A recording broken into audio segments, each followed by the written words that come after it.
Tokyo Ueno Station. TokyoUENO and there's that sound again. That sound, I hear it. But I don't know if it's in my ears or in my mind. I don't know if it's inside me or outside. I don't know when it was, or who it was either. Is that important? Was it? Who was it? I used to think life was like a book. You turn the first page, and there's the next, and as you go on turning page after page, eventually you reach the last one.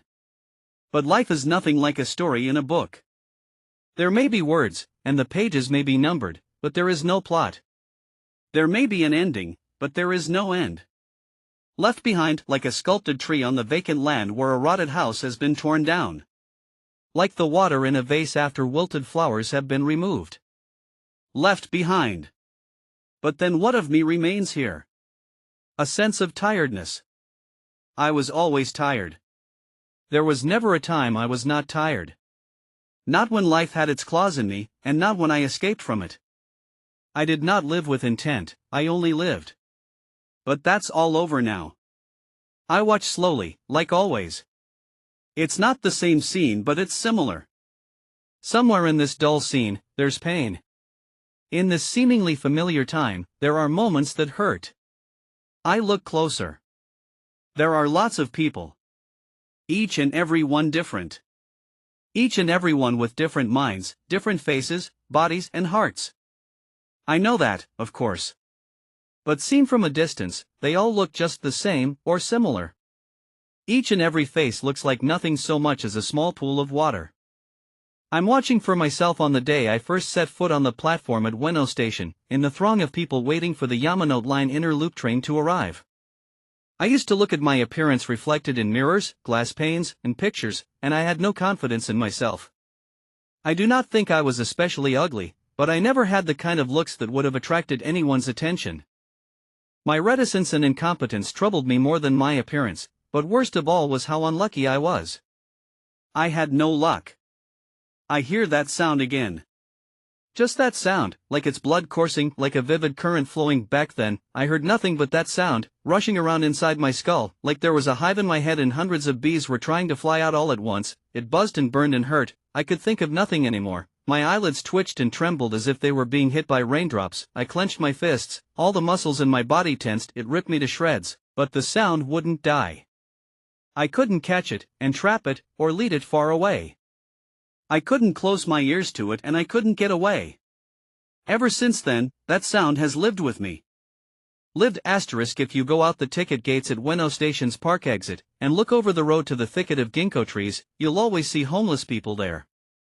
When I sat there, I felt like an only child who had been orphaned. Both of my parents had lived into their 90s, never leaving their village in Soma, Fukushima Prefecture. And following my own birth in 1933, my parents had 4 daughters and 3 sons, Haruko, Fukiko, Hideo, Naoko, Michiko, Katsuo, and Masao. The 14 years between Masao and I made him more like my child than my brother. But time had passed. And here I sat, alone, growing older. During my brief, light slumbers I would snore, exhausted, and when my eyes opened now and then the net-like shadow traced by the leaves of the ginkgos would sway, and I felt that I was wandering directionless despite being here, despite having been here in this park, 4 years, enough. The word shot from the man who had appeared to be asleep. White smoke rose, slowly, from his mouth and nostrils. The cherry of the cigarette he held in his right hand looked like it would soon burn his fingers. Years of sweat and grime had changed the colors of his clothing beyond recognition, but with his tweed flat cap, checkered coat, and brown leather boots, he looked like an English huntsman. A car climbed Yamashita Dori toward Ogwasadani. The lights turned green, the signal for the visually impaired bleeped, and the people coming out of the station at the park exit started to cross the road toward us. The man leaned forward at the sight of the people crossing the road, people with beautiful decorated homes, as if he were searching for the limits of his vision, and then, hand trembling, as though this gesture took all the strength he had left, he brought the cigarette up to his mouth to inhale, his beard more white than not, then exhaled as he put the thought behind him, spreading his aged fingers to drop the cigarette, snuffing out the embers with the toe of his faded boot. Another man, sleeping with a large translucent bag of scavenged aluminum cans tucked between his legs, clutched a clear vinyl umbrella as if it were a cane. A woman slept prone, using a maroon backpack as a futon and her arms as a pillow, her white hair tied up with a rubber band. The faces had changed, and the numbers had gone down. After the asset bubble burst, the population swelled, and the park was so crowded with tarp huts that you could no longer see the grass, only the paths and facilities like bathrooms and kiosks. Whenever a member of the imperial family was due to visit one of the park's museums or galleries, a mass eviction would take place. We would be forced to take down our tents and driven out of the park, and on returning after dark would find new signs saying lawn maintenance in progress, please keep off the grass, further restricting the space we could take. Many of the homeless in Ueno Imperial Gift Park came from the northeast. The gateway to the north. During the post-war economic boom, young people from the northeast had taken overnight trains en masse to search for work in the capital, and Ueno was the place where they disembarked. And when they went back home for the holidays with only the bags they could carry, Ueno was where they caught their trains. 50 years had passed, parents and siblings had died, and the family homes we should have returned to had disappeared for those of us who passed our days in this park. The homeless people sitting on the concrete enclosure around the grove of ginkgo trees are all either sleeping or eating. A man wearing a dark blue baseball cap pulled down low over his eyes and a khaki button-down shirt was eating a bento off the lap of his black trousers. We never lacked for food. There was an unspoken agreement with the many long-established restaurants in Ueno. After they had closed for the night, many places did not lock their back doors. Inside, clearly set apart from the food waste, the unsold food would have been neatly portioned out and bagged. Convenience stores, too, would put together bentos, sandwiches, and pastries past their best before date in the area next to the dumpster, so if we went before the trash was collected, we could claim anything we wanted. When it was nice out we had to eat the food that day, but when it was cold, we could keep it in our huts for days and heat it up on camping stoves. Every Wednesday and Sunday, the Tokyo Metropolitan Festival Hall provided us with curry and rice. On Fridays, it was the End of the Earth Mission Church, and on Saturdays, the Missionaries of Charity distributed food. Missionaries of Charity was Mother Teresa's, and End of the Earth Mission Church was Korean. They had banners which said, "Repent, for the kingdom of heaven is at hand," and young girls with long hair who sang hymns and strummed guitars, women with frizzy perms stirring giant pots with ladles. Homeless people would come from as far away as Shinjuku, Ikebukuro, and Asakusa, so often the line would be long, nearly 500 strong. When the hymns and sermons were done with, they distributed the food. Kimchi rice with ham and cheese and sausage, rice and beans with yakisoba, sweet bread with coffee. Praise the Lord, praise the Lord, praise the Lord's name, hallelujah, hallelujah, I'm hungry, mama. You want some of this? Don't want it. Well, then, mama's gonna eat it all. No, mama, don't. A little girl of about 5 years, in a short-sleeved dress pale pink as cherry blossoms, walks with her head turned to look up at her mother, whose body-hugging, leopard print dress suggests a job in the nighttime economy. Another young woman in a navy blue suit passes them, her heels clicking. Just then, a sudden downpour strikes the deep canopy of the cherry trees and falls onto the pavement, leaving its dark footprints here and there. Even in the rain the stream of people never stops. Under their umbrellas side by side, 2 old women in loose blouses and identical black slacks chat as they walk. It was 22 this morning, wasn't it? You can't say it's cold, but it is chilly. I feel like I could freeze. What a chilly rain. You know, Ruji won't stop going on about his stepmother's cooking. Oh, how dreadful for you. He thinks I could learn a few things from her. So awful, isn't it, this rain? And the rainy season's just begun. We've got another month of this to look forward to. Are the hydrangeas in bloom now, do you think? Oh, not yet. And the Japanese oaks? They're not in season either. Things have changed around here a bit, haven't they? I'm sure that wasn't a Starbucks. Yes, it's got a bit chic, hasn't it? This is the lane of cherry trees. Every year in mid-April this area is crowded with people who've come to drink and eat under the blossoms. When the cherry trees are in bloom we don't need to go looking for food. We can eat and drink people's leftovers, and with the ground sheets they leave behind we get brand new roofs and walls for our huts, replacing tarps which have crumpled and begun to leak over the past year. Today is Monday, the zoo is closed. I never took my children to Ueno Zoo. I came to work in Tokyo at the end of 1963. Yoko was 5 then and Koichi was just 3. The pandas came to Ueno Zoo 9 years later. The kids were both in middle school by then, past the age when they would want to go to the zoo. I didn't take them to the zoo, nor to the amusement park, the seaside, the mountains. I never went to their beginning of year ceremonies or graduations or to a parents' open day or to a sports day, not even once. I went back only twice a year, in summer and in winter, to my village in Fukushima where my parents, my brothers and sisters, and my wife and children waited for me.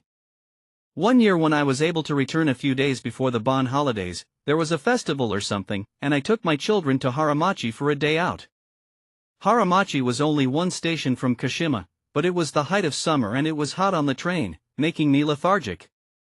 Hit by drowsiness, the children's excited voices and my half-hearted responses felt indistinct as if I were in a fog, while the train cut through the endless landscapes of sky, mountains, farmland and rice fields, passing through the tunnel before accelerating.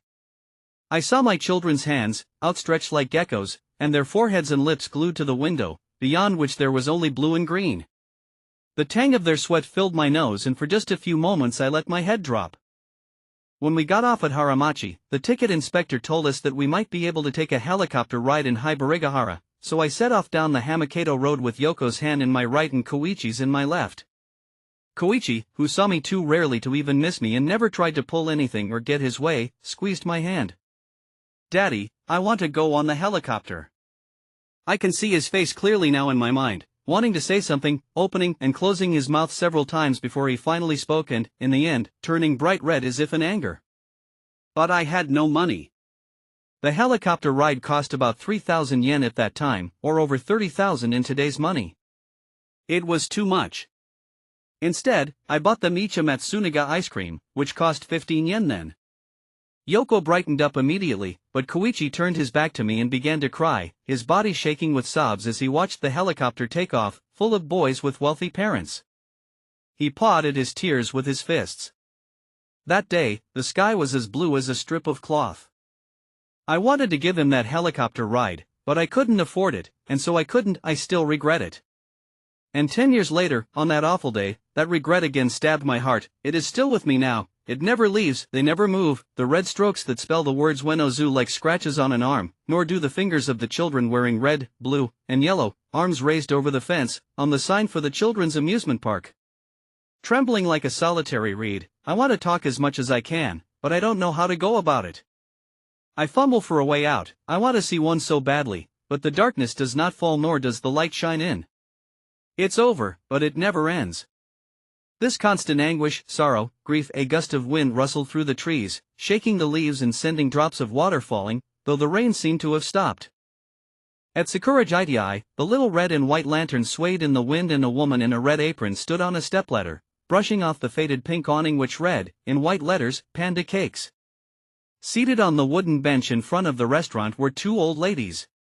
The one on the left had a white cardigan over her shoulder. "I brought some pictures with me, shall we have a look?" Rummaging in her yellow bag, she pulled out a small album and opened it to a group photograph, 30 older men and women standing in 3 neat rows. The woman on the right, wearing a black cardigan rather larger than her friend's white one, reached for a pair of reading glasses from her shoulder bag, then began to trace her finger over the photo in big, slow circles like an uncoiled spring. "This woman here, this is Mr. Yamazaki's wife, isn't it? And there he is, too. They always did come as a pair. Practically inseparable. And this fellow, he was the head of the student association. Shimizu. And oh, that's Tomo." Her smile always did have a hint of sadness to it. "And here you are, my dear. Look at you, you look just like a movie star." "Oh, stop it." The two old women were sitting so close their shadows had become one. A pigeon marched around their shadow as if seeking something. Above their heads, 2 crows screeched a shrill warning at each other. "Next to Takeuchi here, that's Mr. Yamamoto, isn't it? He runs an antique shop. And that's Sonoda Shoko." "No, that's Yumi." "Oh, yes, Yumi. You saw her at Yuko's wake, didn't you? All these decades later and we knew each other right away. And that's what's his name from the office. Mr. Ayama." "Yes, Ayama. And next to him is. Oh, that's Hiromi, isn't it?" Yes, Hiromi. "And that's Mucken. She hasn't aged a bit, you know." And then there's Ms. Shinohara. Wearing a kimono as always. Isn't she lovely? That's Fumi, and Take, and Kai, and that's a mess. Karada, the only one who was in a different class. Oh, I never realized that. She lived in Kawasaki, but there was a prowler in her neighborhood that caused her a lot of trouble. Once, in a hotel at Ekigo-Yuzawa, when everyone else was asleep, this man stayed up, drinking tea and talking, although everyone had gone to bed. He just wouldn't stop talking. Oh, what a hassle. It was. He was somebody's husband, this man who went prowling about. She found him in her garden one time. How frightening. And with him living in the neighborhood, she couldn't exactly call the police, I suppose. I never carried any photos with me, but I was always surrounded by people, places, and times gone by. And as I retreated into the future, the only thing I could ever see was the past. It was nothing as sweet as nostalgia or a longing for bygone days, just a constant absence from the present, and anger toward the future. I was always lost at a point in the past which would never go anywhere now it had gone, but has time ended? Has it just stopped? Will it someday rewind and start again? Or will I be shut out from time for eternity? I don't know. When I lived with my family, we took no photos together. By the time I was old enough to understand the world around me, the war had begun, and food shortages meant my stomach was always empty. And in the shadow of being born 7 or 8 years too late, the war ended without me going off to fight. There were boys in my village who volunteered at 17 and became soldiers, and there were boys who, in an effort to flunk their physical examination for enrollment, drank soy sauce or pretended their eyes or ears were bad. I was 12 when the war ended. There was no time for abjection, for feeling sad that we lost the war. All I could think of was eating or feeding others. It was difficult enough to feed one child, and I had 7 brothers and sisters younger than me. There were no TEPCO nuclear plants or Tohoku electric plants along the coast at that time, no Hitachi or Del Monte factories. Big farmers could feed themselves easily, but the few patties my family had were insignificant at best, so as soon as I graduated elementary school, I left home to work at Anahama Port in Iwaki, lodgings provided. I say lodgings were provided, but instead of a dormitory or apartment, we slept in a large fishing boat. Between April and September we fished for skipjack. September to November, we caught Pacific sorry, mackerel, sardines, tuna, and flounder. The problem with life on a boat was lice. Every time I changed clothes I could see the lice brushing off. They were in the very stitching, and when I got the slightest bit warm I could feel them creeping around on my back, quite the nuisance. I lasted 2 years in Anahama. My father had started gathering surf clams on Kitamijita Beach, so I decided to go back and help him. We would go out to sea in a little wooden boat, dragging a metal harrow along the bottom, pulling up the ropes by hand, as we had no wire, our feet pushing against the boat push, my father and I pulling up surf clams day after day. Everyone else in our village and every other village harvested surf clams, keeping at it without giving the clams time to reproduce, so within 4 or 5 years there were none left. The year that my son Koichi was born, my uncle pulled some strings to get me a job. He himself had left Yuzawa for Hokkaido to find work, and now I headed off to harvest kelp in a fishing village called Hamanaka, near Kiritapu in Hokkaido. During my holidays in May I planted rice, leaving fertilizing and weeding until Nome, the local horse racing festival that had been held since time immemorial. In the village of Soma, everything from work in the fields, house repairs, even the repayment of debts is put off until Nome, like putting things on the never-never. Such a milestone is the Nome festival in our calendar. Nome is held on the 23rd, 24th, and 25th days of July. First is the night festival. The leader sets off from Nakamura Shrine in Soma, and is joined by another rider at Kitago Hanjin. Then horseback warriors from Yuta and Kita townships cross and join, followed by warriors from many other townships who join at Oda Shrine and at Odaka Shrine. The second day marks the main festival. At the sound of a conch shell horn and war drums, the 500 horsemen advance at once, and the Kachukiba race and flight competition commence at Hibarigahara. The third day is the Namagake.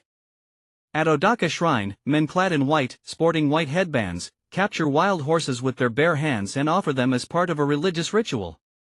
Because it costs so much to rent a horse or put together a set of samurai armor, the poor had almost nothing to do with the festival, but when I was 5 or 6, I went to the deputy general's house with my father and he put me on his shoulders so I could see the preparations for the horse show. They'll set off at 12:30. 12:30 on the dot.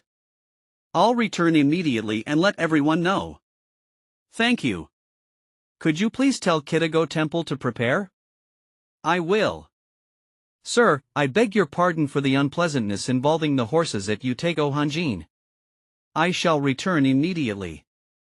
Thank you again. Take care on the road. The samurai straddled their horses and headed off down the footpaths between the lush rice fields. It was fun to see all of their different flags waving in the breeze. Oh, that one's got a centipede on it. Look at the snakes on that one. That flag's got a horse rearing up on it. I shouted at my dad from his shoulders, pointing up at the flags. When I left home to go work in Hokkaido, it took 2 nights on the train to get there.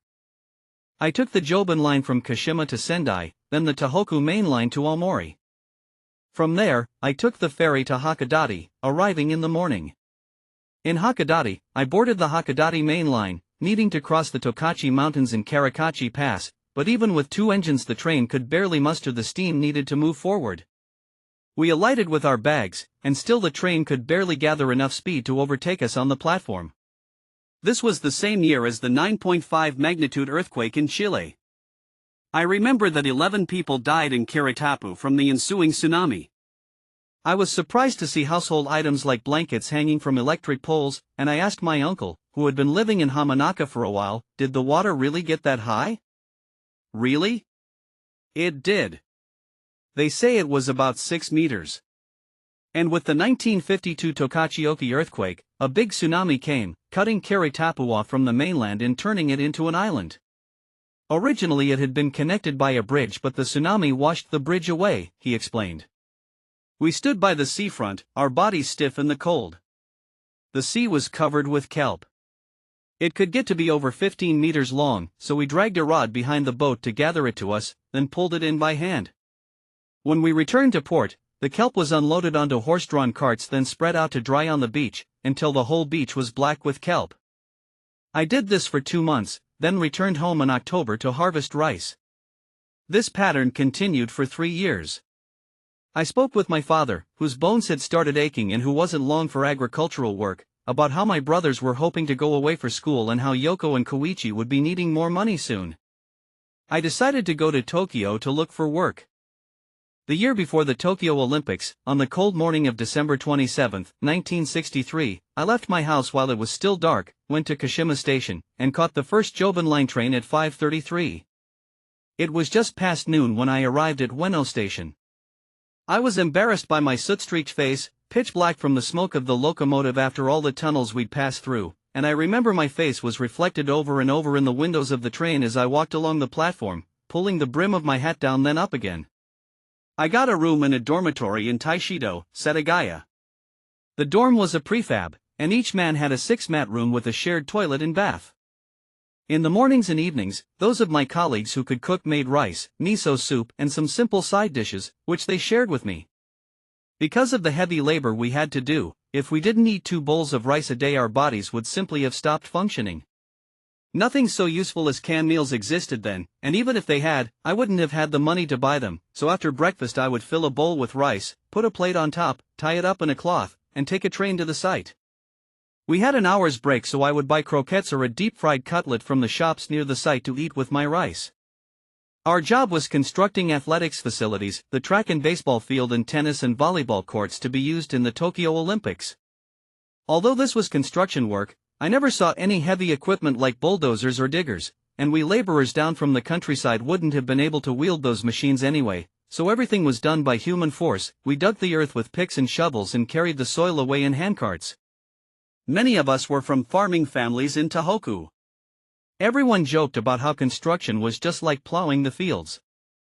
At 5 when we put our work aside we'd go for a drink together, but for better or worse, I couldn't hold my drink. Nevertheless, so many times when someone said, "Come on, tonight's on me," I couldn't say no, and I would try to go along with things out of politeness. Eventually people stopped asking me out as 1 glass of beer was my limit. My daily wage of 1,000 yen was 3 or 4 times what I could get working the same hours back home. Overtime was paid at time and a quarter, so I worked late every night with pleasure and went out to work on Sundays and holidays, too. Pay was totaled on the 15th. Every month I sent home 20,000 yen or thereabouts. This was about the same as a teacher's monthly earnings at the time, and in today's money this would be about 200,000 yen, I think. Work's all dried up these days, said the homeless man, snapping off a maple branch. His jean jacket reminded me of something. The white splotch on the back, perhaps caused by spilled bleach, was shaped a lot like Hokkaido, which made it all the more certain that was my jacket. I'd found it at a trash collection point in Hirakoji on Textile Waste Day, and I treasured it on those chilly days in early spring. I'd left it hanging from the ceiling of my tent, but obviously someone must have taken it after I disappeared. With the economy this bad, they treat you like shit wherever you go. Big companies, small companies, doesn't matter, said an old woman with white hair like a bird's nest, her layered, tattered skirts fluttering. She lit up a highlight cigarette and took a drag. I know this face. Those smooth cheeks, so out of place on her aged face. I know them. Good morning, she'd greet me sometimes. We must have stood and chatted before. The places with 30 or 40 employees are the worst off, they're the most unprepared. The other day, I was on the Odaku line. Goes to some pretty trendy places, doesn't it? That's where Shige used to live, before he died. Shige's dead? Yeah, he died. They found him gone cold in his tent. Well, I gotta say, he was pretty old. The woman's eyes sank suddenly, glazed. I wanted to comfort her, but I could not put my hand on her shoulder or give her my condolences.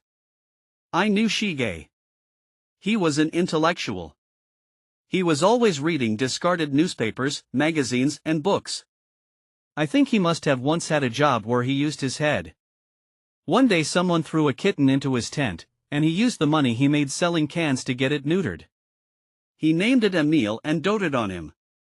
When we were evicted from the park, he'd put Emile in his handcart when he moved, and when it rained he'd shelter him with his umbrella.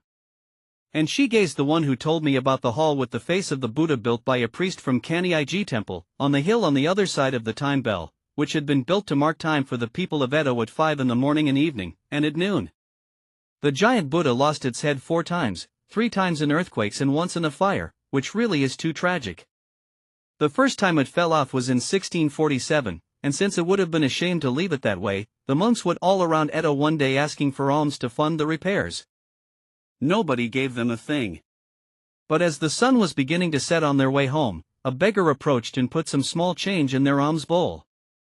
And with that, it said that the donations started coming in and the monks were able to put together the giant Buddha, which was almost 7 meters high. Almost 200 years later, the head fell off again due to a fire, and though they put it back exactly as it had been, 10 years later in another earthquake, it fell off again and had to be repaired again. It made it through the Battle of Ueno in 1868 unharmed, but in the 1923 Great Kanto earthquake it was completely destroyed. He was a special person. He could speak at length on any subject like a teacher, and possibly he really might have been a teacher before he became homeless.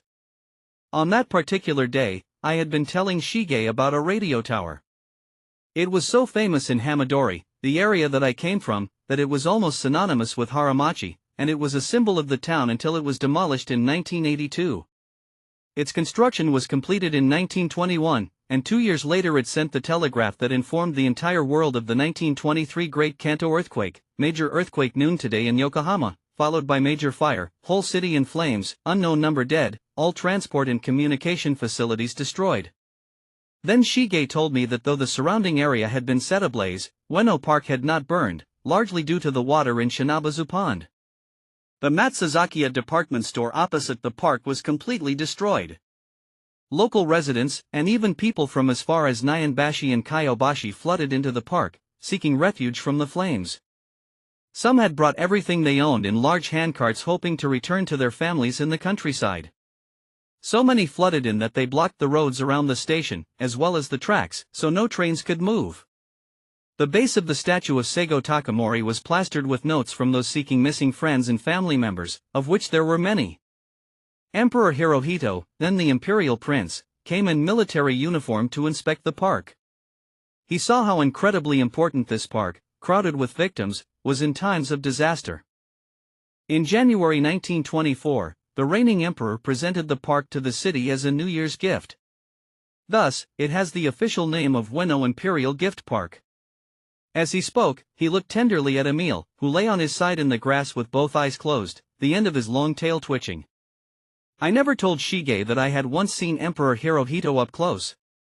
On August 5, 1947, at 3:35 p.m., the royal train stopped at Haramachi Station. The emperor disembarked and spent 7 minutes at the station. I had just returned home from a stint away, working at the harbor in Kanahama. The sky was oppressively blue. The calls of the brown cicadas shook Hanjinyama itself, and the Ming cicadas chirped constantly, as if in competition. The liquid sunshine quivered and licked at us, and the green leaves and white shirts on people's backs were all so bright that I struggled to keep my eyes open, but as one of the 25,000 people waiting in front of the station for the emperor, I kept my hat on my head and stayed perfectly still. At the moment that the emperor, dressed in a suit, descended from the royal train and touched his hand to the brim of his fedora in greeting, we cried out, "Long live the emperor!" Bonsai, as if it were being wrung out of us, and we raised our arms in the air, a wave of bonsai welling up. Can you believe that Shige's dead? The ash from your cigarette almost never falls. When you've been smoking for 85 years you get pretty good at it. You started smoking when you were a baby, did you? Shige's dead. Did you do it with him? Go hang yourself. What are you getting so worked up for, you filthy old bag? You bastard. I'll have your fucking heart right out of your chest. Oh, you're scarier than an old hag from Sanya. Look at that fucking tick. The old homeless man slapped at his own shin. That's an ant, you idiot. The old woman's gaze fell to her legs. She looked at the leather shoe on her left foot, then the running shoe on her right foot and noticed that the laces were untied but did not move to retie them. Oh, quit fidgeting around and sit down. Sit. I'd sit if there were seats anywhere. Just sit down. The old man sat down on the concrete wall surrounding the tree and took a piece of paper out of his pocket. This might get me about 5,000 yen. If I win, you can have half. The woman leaned over and read out the words on the betting slip. Evening session, 35th running of the Emperor's Cup, 11th race, trifecta, number 1, number 12, number 3 500 yen, first, number 1, Oaragen, jockey Kimura Ken, second, number 12, Miracle Legend, jockey Uchida Hiroyuki, third, number 3, Tasengarayasu, jockey Hashimoto Naoya. She dropped her cigarette, crushing it under her leather shoe, yet smoke still rose from the butt. A line of ants marched past her feet, climbing up a tree one by one, but ants don't make their homes in trees. In Ueno Park, this imperial gift, each tree has a round, plastic tag attached to its trunk, like a locker key does. This tree was labeled green as 620. I try now to remember the feeling of its smooth, dry bark, the feeling of ants crawling across my skin, but ants don't make their homes in trees. The ants marched back down the tree.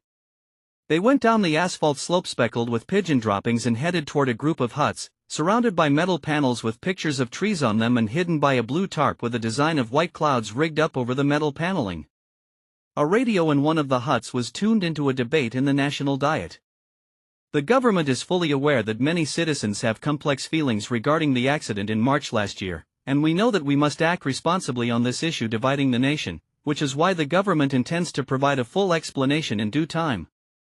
Mr. Saito Yasunori. Thank you, Mr. Speaker. The current security protocols are based on the myth that nuclear power is completely safe, and the idea of restarting the nuclear power stations while working under these protocols provokes anger in all who can see the inherent contradictions of the situation. Many voices of protest are rising in opposition to this absurdity. I call on the Prime Minister now to reflect on the situation and I heard the sound of a lawn mower somewhere nearby. The smell of freshly cut grass hit me. Then, the smell of someone making instant ramen in their tent. A sparrow startled at something and suddenly flew off, like a handful of beans scattered at Setsubun to cast out evil. The hydrangeas were in bloom. The lighter blossoms surrounding the smaller, darker center resembled a demon's face. Things like that always made me feel lonely when I was alive.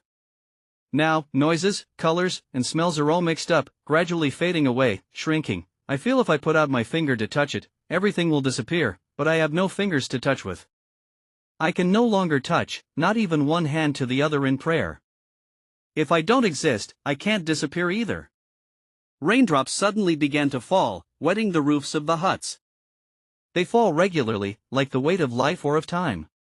On nights when it rained, I couldn't stop myself from listening to the sound, which kept me from sleeping. Insomnia, then eternal sleep, held apart from one by death and the other by life, brought closer to one by life and the other by death, and the rain, the rain, the rain, the rain. It rained on the day that my only son died.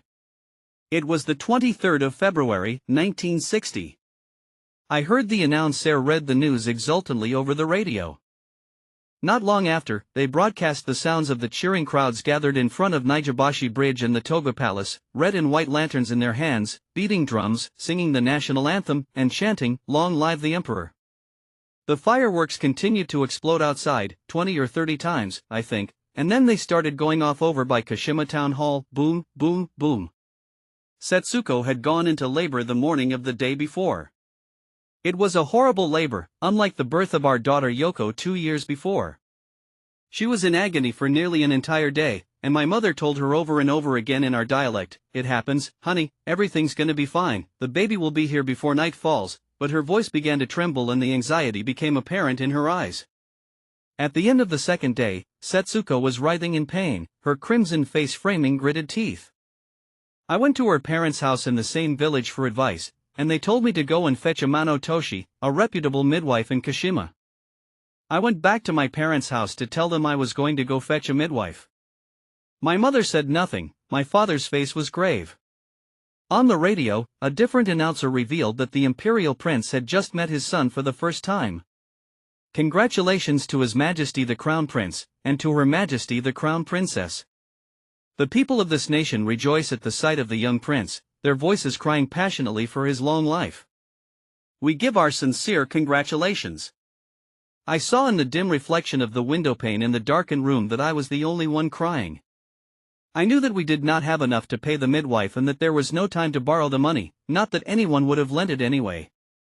I swallowed hard, my mouth flooded again with saliva, and the noise of the radio grew faint. I swallowed again and no longer heard even the silence. My mother and father vanished from my sight, I ran outside. But as I ran I thought about money. The phrase repeated in my mind, "I don't have a single sen, I don't have a single senator." We were at our very poorest when Koichi was born. I helped my dad out gathering clams in Kita Mijita Bay, but the money instantly went to pay off our outstanding debts with the moneylender, the hardware store, the rice and sake merchants, and after that there'd be nothing left. To keep us all fed, my mother and Setsuko would go out every day from spring to autumn, except when it was raining, planting rice, potatoes, pumpkins, and greens to harvest and bring home. And in the winter, my mother and Setsuko would knit sweaters for everyone in the family. We could only afford cheap yarn and thread, so the sweaters quickly developed holes, but the women would repair them neatly. I liked watching the movement of their hands as they worked, my youngest sister Michiko holding the unraveled yarn stretched between her hands as my mother and Setsuko took it and wound it into balls. Michiko would try to badger them into singing something, which Setsuko never would do, being a shy woman of few words, but my mother would sing a lullaby in dialect. When Michiko asked her where she learned it, she said warmly, "I learned that one when I went off to be a nanny for a sake merchant." I must have been 7 or 8. When I realized that the words of the song were about how looking after children isn't as easy as you might think, my eyes stung and I felt a lump in my throat. Bill collectors came to our door year-round. We'd send my youngest brothers, still just kids, to tell them nobody was in, but the collectors didn't buy that. Now, don't lie to me, boys. Where'd they go? When were they coming back? They said they didn't know when they were coming back, my brother said, snot dripping from his nose. Are you sure your mama's not home? I just want a word with her. My brother began to cry. Mama's gone to Haramachi. She's not home. You don't say. Well, tell him I'll be back, the collector grumbled as he left. I was relieved that he left, of course, but at the same time I thought what a thing of sin poverty was, that there could be nothing more sinful than forcing a small child to lie. The wages of that sin were poverty, a wage which one could not endure, leading one to sin again, and as long as one could not pull oneself out of poverty, the cycle would repeat until death. These attacks and retreats by bill collectors were interrupted only during the 15 days when all the houses were decorated with pine branches for the new year. On New Year's Eve my family, all 10 of us, would go to Shonji Temple in Kashima to hear the bell ring in the new year, and the next day, we would give very meager envelopes of money to my brothers and sisters before playing some traditional games. Kite flying, badminton, card games, pin the tail on the donkey. February was always the most difficult time of the year. 10 days before Koichi was born, some officials from the tax office trampled through our house, attaching red slips of paper to almost everything. They didn't touch the rice cooker or table, of course, but they marked the chest of drawers, the radio, and the clock. "You're doing us a favor, you know, taking all this old shit away," my father spat, drunk on cheap hooch. I felt pathetic waking up and eating meals in a house full of repossession notices. I can't remember if that day, the day that Koichi was born, was before or after they took everything away. What I do remember is how cold it was, how the snow danced in the wind as I ran, and how I pressed my face close to the nameplate on the house to make sure it really said Amano before knocking on the door.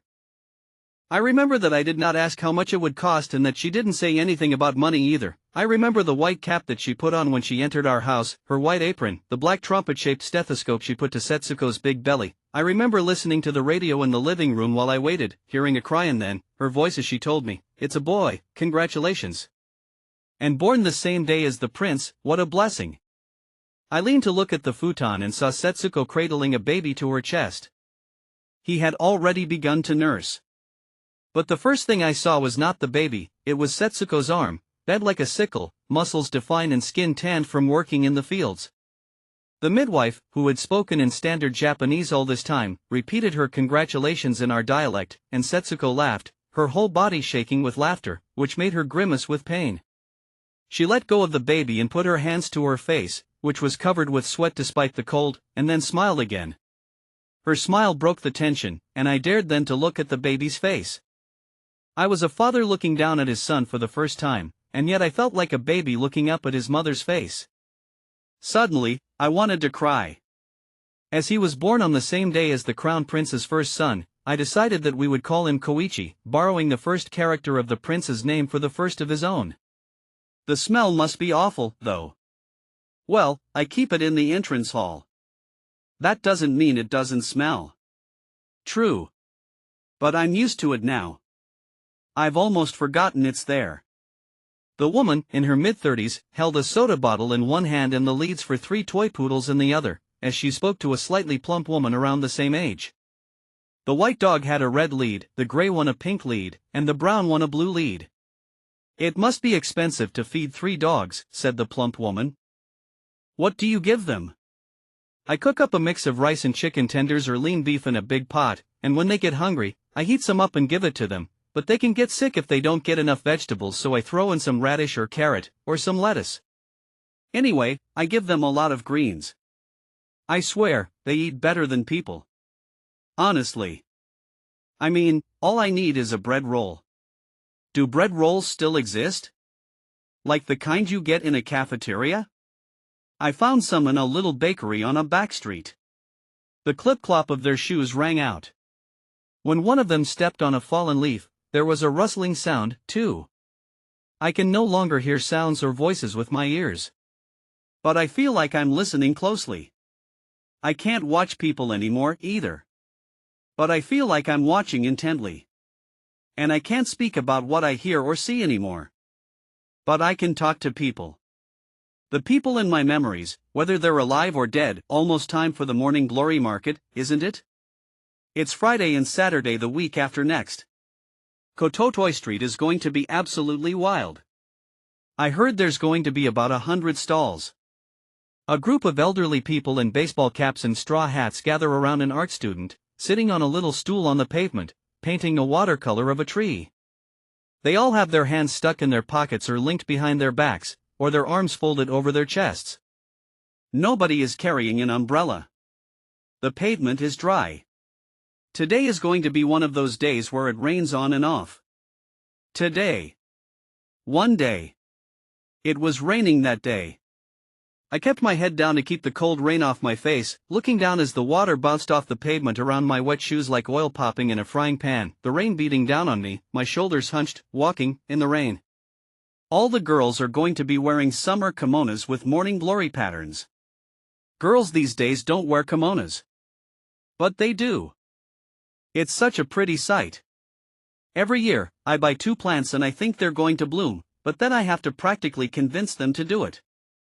Morning glories are from much further south, and you have to put them somewhere very sunny, but in the daytime their leaves start drooping like a dog's ear, so you have to give them some rainwater or the leftover water from washing rice. Then, during the summer, when the blooms start to fade, I pinch them off, so when the plant blooms for the last time in September, it will give me seeds for the next year.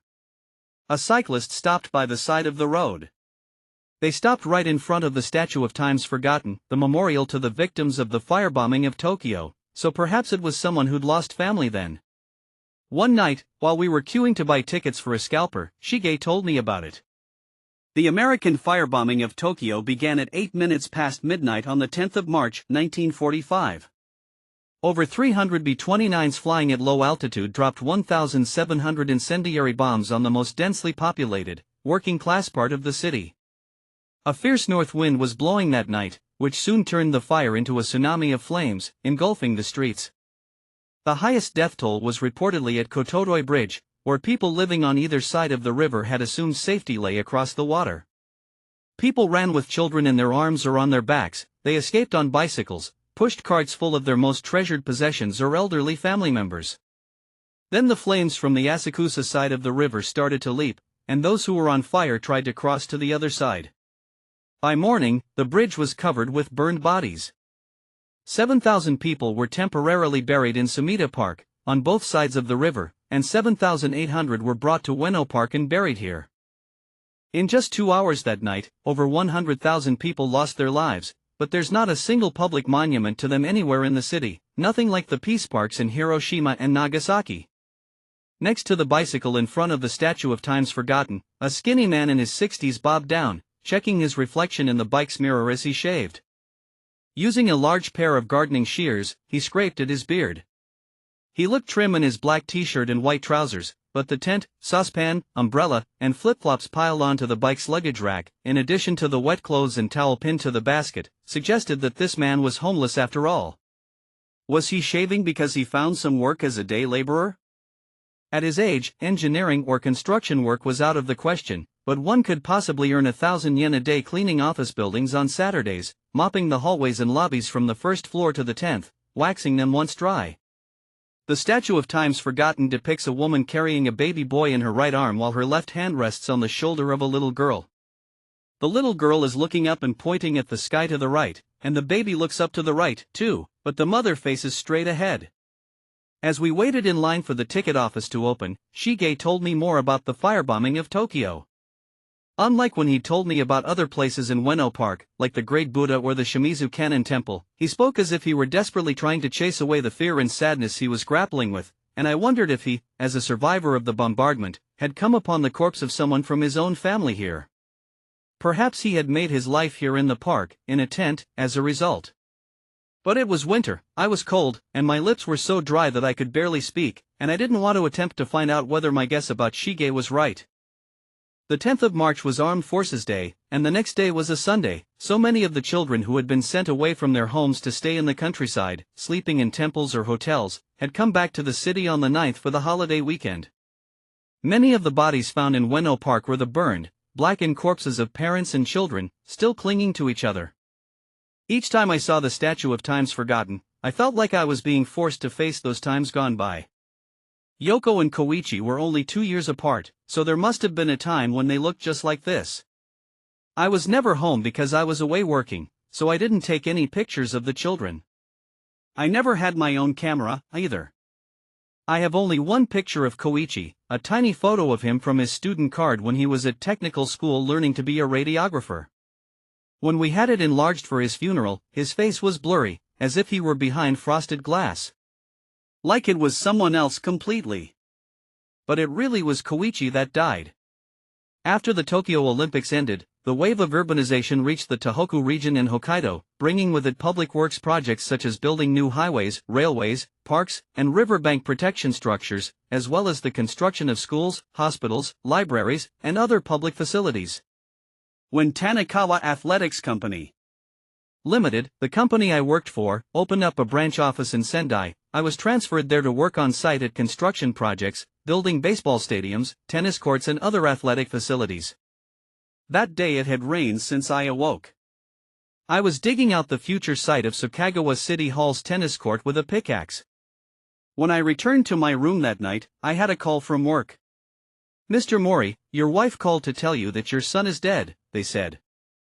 Just a few days earlier, Setsuko had called to say that Koichi had passed the national radiology exam, so I assumed there must have been a mistake, but when I called home, she told me that Koichi had been found dead at the flat where he lodged, on his futon as if he were sleeping, and that the police were carrying out an autopsy because they suspected his death might be unnatural. It was raining. My daughter Yoko's husband, who was from Sendai, picked up Setsuko first at the house in Yazawa, then drove to Sukagawa to get me. It was raining. What we talked about on the ride, or whether we talked at all, I cannot remember. It was morning by the time we got to Tokyo. It was raining. At the morgue, Koichi's naked body was covered with a white sheet, and we were told that an autopsy was required to be carried out by the medical examiner. When we left the morgue, it was raining. Setsuko and I went to the flat where Koichi had lived for 3 years and stayed there. We lay on the futon where he had died, until the morning. What we talked about, or whether we talked at all, I cannot remember. The next day when we left the apartment, it was raining. When we arrived at the morgue, Koichi had been dressed in a cotton kimono and placed in a coffin. Yoko and her husband, who spent the night at a nearby inn, had apparently arranged everything with the undertaker. At the very bottom of the medical examiner's report, he had marked death from illness or natural causes, and at the top there was his name and date of birth. Koichi Mori, born February 23, 1960, the voice of that radio announcer 22 years ago came back to me. We placed his remains in the room where he was born. With both hands I lifted the white cloth covering his face. I hadn't looked at his face so carefully since he was a baby. Then, too, I had knelt beside him and leaned over the same way he'd been autopsied, but his face was unharmed. I looked at his face. Arched eyebrows, a stubby nose, and thick lips, he looked like me. I had been away from home constantly since he was born, and I had seldom had the chance to walk beside him, so no one had ever had the chance to tell me that they could see a resemblance or that he looked just like me, nor were there any pictures of the two of us together, so I had never compared our faces in a photograph, either. Did Koichi know that he looked like me? Had Setsuko ever told him? Yoko is the spitting image of her mother. Had she and her brother ever talked about which one took after their mother and which one took after their father? I had no idea what my family had talked about for the 20-odd years I'd been away from home. While I'd been away, my brothers and sisters had all started their own families, my children had got through elementary, middle, and high school, Yoko had married, Koichi had gone to Tokyo, my wife had been left alone at home with my elderly parents. And I'd had no choice but to keep working in Sendai, to pay for Koichi's tuition and living expenses and to put food on my family's table. I had lived this way since I was 12, and never felt dissatisfied with it before Koichi had died in his sleep, and he still looked like he was just sleeping. I looked carefully at his face, that face that looked just like mine, and I could not help but think that my life had been pointless after all, that I had lived this life in vain. Yoko cried as if her tears were being wrenched out of her. Setsuko pressed her hand to her mouth. The gesture suggested she was trying to keep from sobbing or shrieking, but she did not cry. I hadn't cried since I'd heard about Koichi's death, either. I could not comprehend it. I could not accept the sudden death of my only son at the age of 21 as reality. My shock, my grief, my anger were all so great that crying felt inadequate. The grandfather clock chimed, telling me that yet another hour had passed, but I couldn't make myself feel as though time was actually passing. My mother, who was nearly 80 years old, brought her hands together in prayer, then pulled the white cloth back over her grandson's face. She said to me, "You worked so hard to send us money all these years, and now when you ought to be able to take it easy. Well, you never did have any luck, did you? Better go to bed now, the funeral's tomorrow." Baths already drawn. She stood up, tears spilling down her face. I went to the bathroom and looked at myself in the chipped mirror, razor in hand. It was disorienting to see the same face, as always, looking back at me. Since Koichi's naked body had been shown to me in the morgue, I had refused to call the corpse by his name, but the body lying in that room, it was Koichi's body. That was the face of my dead son. Koichi was dead. And he would be tomorrow, too. From now on, he would always be dead. I began to tremble, from somewhere deep inside, and I could not stop, I could not find a way to calm down. I went outside. The rain had stopped. The air, washed by the rain, was serene, and the waves sounded closer than usual. The full moon shone like a pearl in the night sky. The moonlight made it look as if all the houses had sunk to the bottom of a lake. The road stretched ahead, white. It was the road that led to Nijitahama. A gust of wind and the petals from a wild cherry tree went dancing, white against the darkness, and I remembered then that the cherry trees here blossomed 2 or 3 weeks later than in Tokyo. The waves roared. I stood alone in the darkness. Light does not illuminate. It only looks for things to illuminate. And I had never been found by the light. I would always be in darkness. I went back inside. Everyone was sleeping on the floor. I changed into my pajamas, which were folded on top of my futon, lay my head on the pillow, and pulled the duvet over me. I listened to the sounds of the house and at some point, I fell asleep. When I opened my eyes again, a faint light was filtering in through the gap in the curtains. "You never did have any luck, did you?" My mother's words had sunk into my heart like rain, and I clenched my fists under my duvet, turning my back to Setsuko. As the chief mourner, I had to visit the home of the head of the neighborhood association. The wind was warm and slightly stifling. I saw the cherry trees rustle and petals fall. The sky above me felt clear and endless as I walked. Under this cloudless blue sky, another spring day had begun. "I'm trying," I thought. "Set me free from trying," I thought. I'd been trying since I heard about Koichi's death. Until then I'd made an effort at work, but the effort I made now was to live. It wasn't that I wanted to die, it was just that I was tired of trying. A bird that was neither a swallow nor a wood pigeon nor a falcon, a bird with a pure white breast that I had never seen before, hopped down from a branch of the cherry tree. Paying no mind to me despite the noise I made as I walked, it hopped around on the gravel like a new teacher walking back and forth in front of a blackboard with a stick of chalk in hand. It disappeared from the corner of my eye, and when I turned around it was no longer there. The cherry petals continued to fall, and I wondered if perhaps the bird was Koichi. Time had slowed to a sluggish crawl. I walked faster, but each step plunged me deeper into the depths of stillness. If time could pass so slowly that its passage was imperceptible, then is death where time stops and the self is left all alone in this space? Is death where space and the self are erased and only time continues? Where had Koichi gone to? Had he really disappeared completely? When I got home, the house was full of women in aprons bustling about, arranging flower wreaths and removing the sliding doors from their tracks. I heard the sound of multiple knives in the kitchen and realized that our neighbors and Setsuko's family must have come over to help, knives and chopping boards in hand. I remembered the day that Setsuko and I were married in this house. She was 21, I'd heard that she'd been married before, to a relative in Futaba, but that it hadn't worked out and she'd come back home. Setsuko and I went to the same elementary school, and we saw each other out walking or in the park, so there was no need for a formal introduction. Before we knew it, everything was decided, and one day, I put on a black hakama with the family crest and went on foot with my family and friends to Setsuko. Her house was barely half a ri away, so by the time I brought her home only an hour had passed. She wore a white kimono. No, it wasn't white, was it? The bride never wears white. Must have been black. But maybe her headdress was white. Just when the sweet and sour smell of cooking had started to waft through the house, the chief priest from Shonji Temple appeared on the veranda. He expressed his sympathy, saying that he would be the one carrying out the ceremony, then walked directly in from the veranda to the altar room. The priest sat Saiza in front of the altar, ringing the bull bell twice, as our relatives and the other faithful of our village also sat and clasped their hands. Seeing the white cloth over Koichi's face, the fire and smoke rising from the candles and the funereal anise flowers that without my notice had taken the usual place of the small chrysanthemums on the altar, I was gripped by a panic that froze the blood in my veins.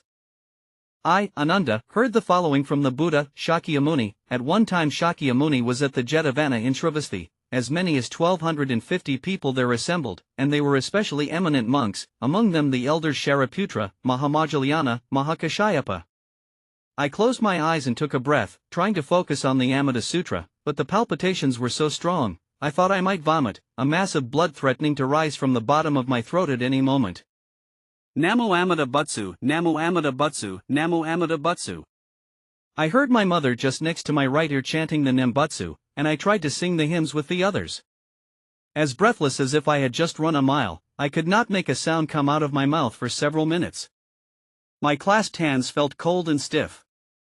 Without the strength of the universal vow, when could we leave this earthly world? Thinking of the Buddha's benevolence, we keep our minds on Amida and forget the eternal pain of this world. We wait for the Pure Land with the strength of the Buddha. Let his mercy and goodness be known to the ages. My father and mother, no matter how sick they were, always did their devotions each morning and evening. It fell to my father to tell us about the trials of our ancestors. My mother listened while she knitted or did the mending, her face always showing the deep affection she held for these stories. Our family didn't always live in Soma, he began. About 200 years ago, in 1803, in the Edo period, our ancestors suffered a hardship so bad it'd make your hair stand on end, and they came all this way here from Kageechu. Kageechu is in what we now call Toyama Prefecture, way down south, and there, in the Futsuka neighborhood of Nijiri village in Tanami district, there was a temple, Fugenji, whose head priest, Jokiai, had 4 sons. Now, his second son, Koren, set up Jifukuji in Haramachi. His third son, Reno, set up Shosaiji in Soma, and the fourth son, Hosen, opened Shifukuji in Futaba. That's why those 3 temples are called the Pathfinder temples. Now, at the same time, Kakunin, the second son of Entai, the superior of the Shinji, a temple in Aso village in Tanami, came to Soma to set up a temple in this area, the Shonji in Kashima. These men hoed and plowed the fields themselves, created sulterns, grew rice to sell, and the money that they earned they used to bring 10 families over from Kageechu every year. The hometown of our ancestors, 7 generations ago, was Aso village, Tanami district, Toyama Prefecture, the same place Kakunin came from. Now, in those days, there was no bus or train or nothing. They walked, from Ekigo to Eizu, going through Nihonmatsu and Kawamata, before crossing the Yagasawa Pass and finally arriving in Soma. They say it took damn near 60 days. Our ancestors had little more than the clothes on their backs, but thinking they'd need something to plant in this new land, they brought a green branch from a persimmon tree and stuck it in a fresh giant radish to keep it hydrated. They knew, even though persimmon trees take 8 years to fruit while peach trees only take 3, that persimmons'll see you through years of famine. That's why if you look in the garden of every true essence of the Pure Land follower you'll find an ancient persimmon tree, and it's why we call them lotus persimmons or Toyama persimmons around here. Many of the villages around here were settled by true essence of the Pure Land followers. Our ancestors ended up with land that nobody else wanted. All the best farming land was already taken, so they wound up settling in the salt marshes near the sea or at the foot of the mountains where beasts ran wild. Soma had a lot of temples from other sects like Shingen, Tendai, and Soto. People in Soma always buried their dead, while Pure Land followers cremated them. In Soma, when someone died, they placed 6 coins in the coffin to pay their passage to the next world, and dressed them in a white kimono, a walking stick, and straw sandals, but Pure Land followers like us just dress the dead in white and nothing more, because when someone dies they're returning to the Pure Land. Our people never worried whether a funeral would be on an auspicious day or an inauspicious one, because a funeral's something to celebrate. And we don't put a note on the house to warn people we're in mourning, 'cause death isn't an impurity, which is why we don't purify ourselves with salt after a funeral either. Soma people have little Buddhist altars at home, but Pure Land followers have grand ones, and they're the heart of our homes. Soma people put memorial tablets on their altars, but we put the dead's Buddhist name and death record. Houses in Soma have a Shinto kamidana, a little altar devoted to Daikoku, the god of wealth, or Koken, the god of the kitchen. And some of them hang amulets everywhere, the front door, the living room, the stables, the kitchen, even in the damn toilet. We don't do any of that. Soma people celebrate just about every Shinto or Buddhist holiday, but we don't pay that kind of thing any mind. We don't put up New Year's decorations. And at Bon, we don't put up special altars or light fires. How the hell is lighting a fire supposed to tell your ancestors that this is your house? You mean to tell me that someone who's reached enlightenment and been reborn as a Buddha needs a fire to tell them where to come back to? Load of horseshit if you ask me. I mean, at Bon they stab 4 sticks into cucumbers and eggplants and put them on their altars. The cucumber's supposed to be a horse, to bring your ancestors back quickly, and the eggplant's meant to be an ox, to bring them back slowly. Hell, our ancestors weren't idiots. And they're not the kind of dead that only come home once a year anyway. No, when they die, they're reborn as Buddhas in the Pure Land that we'll all go back to eventually, and they watch over us 365 days a year, morning, noon, and night. Load of nonsense thinking they only come back during 1 week at Bon. It was written in the service book of the true essence of the Pure Land sect that if one repeated the name of Amida Buddha, countless other Buddhas would surround you and bring happiness. These would be the dead, who had returned to the Pure Land, and who would now protect us. Repeat it, over and over again, Namo Amida Butsu, be my protection both day and night. The guardian deity of the Soma clan was an avatar of the Bodhisattva Myakan, revered in the temples of Soma Nakamura, Haramachi-Oda, and Soma Odaka. In the old days, Pure Land followers didn't stop working in the fields even during the Nome festival at the end of July. This really pissed off the natives, who sometimes stole their tools to keep them from working during the festival. We called Soma people the natives, and they called us Kaga people or ridiculed us for not knowing how to worship right. Our ancestors suffered real bad, no doubt about it. Sure, the lord of the Soma clan gave them land and promised them if they cleared the land and cultivated it, it would be theirs, but then he wouldn't give them the right to irrigate the land. I don't care how you cultivate land, you can't grow rice without water. Our ancestors struggled. They tried to talk to the natives, but the natives refused to sit down with them. Well, what could they do? Our ancestors got together and built their own reservoirs and channels. The natives had another nickname for us. They heard our ancestors chanting Namo Amida Butsu during their devotions morning and night, and from a distance thought they were crying because they wanted to go back to Kaga. So they mocked the Kaga whiners. Boy, did they suffer. But like Shinran said, the Nembutsu is the only path without obstacle. Our ancestors worked that barren land and were called names, but any pain or sorrow they felt didn't keep them from their path. Whatever happens to me, I just think about how bad they had it and I take it straight and keep on living. The chime of the grandfather clock, which had been there since before I was born, rang out through the house. The notion that Koichi could not hear it seemed odd to me, as I watched the movement of the brass pendulum. When the last chime had faded, the house became as silent as if it were underwater, and I could not help but think that he was listening to this silence, that Koichi was listening. A little before the clock struck 6 that evening, the faithful of our village and the neighboring one, Minami Mijita, thronged our house with shikisho draped around their necks.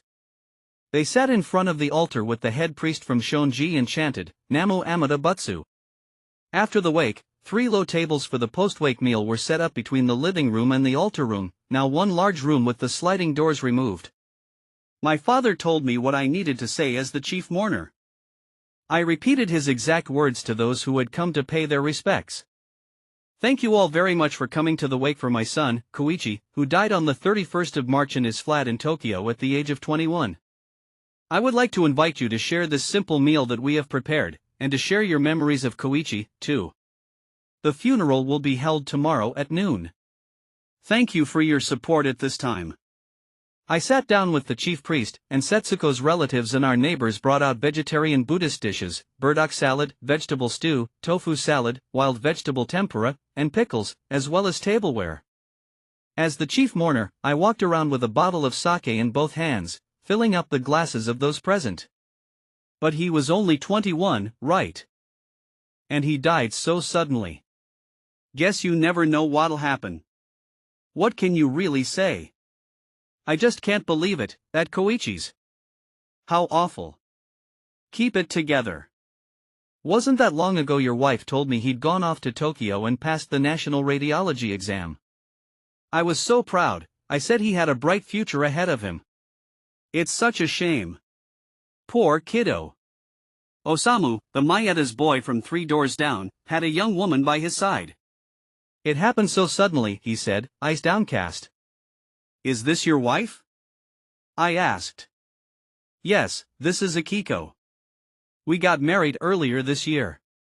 I asked Koichi to give a speech at the reception and he was great. Even at the after party, he was so full of energy, getting everyone to sing the school song. I just can't believe that was the last time I'll. Akiko sighed deeply, pulling a white handkerchief out of her bag and wiping her eyes, then the mix of tears and snot from her nose, before sitting back on her heels again. The babyish roundness of her smooth cheeks only highlighted her grief.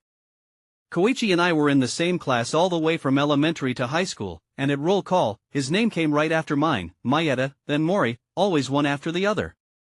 In high school we were in the kendo club together. I was president, he was vice president. He was my closest friend. I knew none of this. My children held little affection for me, the father they rarely saw. And I never knew how to talk to them, either. We shared the same blood, but I meant no more to them than a stranger. All of a sudden, I wondered who he'd made friends with during his 3 years in Tokyo, if he'd had a girlfriend, but I could not ask my wife, who was even more inconsolable than I was. And anyway, it was too late to invite his friends or girlfriend to the funeral tomorrow. The young couple, sticking close to each other, went up to the altar, pressed their hands together in prayer, and began to chant the Nembutsu. Setsuko went over and begged Osamu to take one last look at Koichi. Hands together, Osamu bowed on the floor next to the coffin as Setsuko lifted up the white cloth covering Koichi's face. He kept his hands pressed together as he came face to face with Koichi. "He looks just like he's sleeping.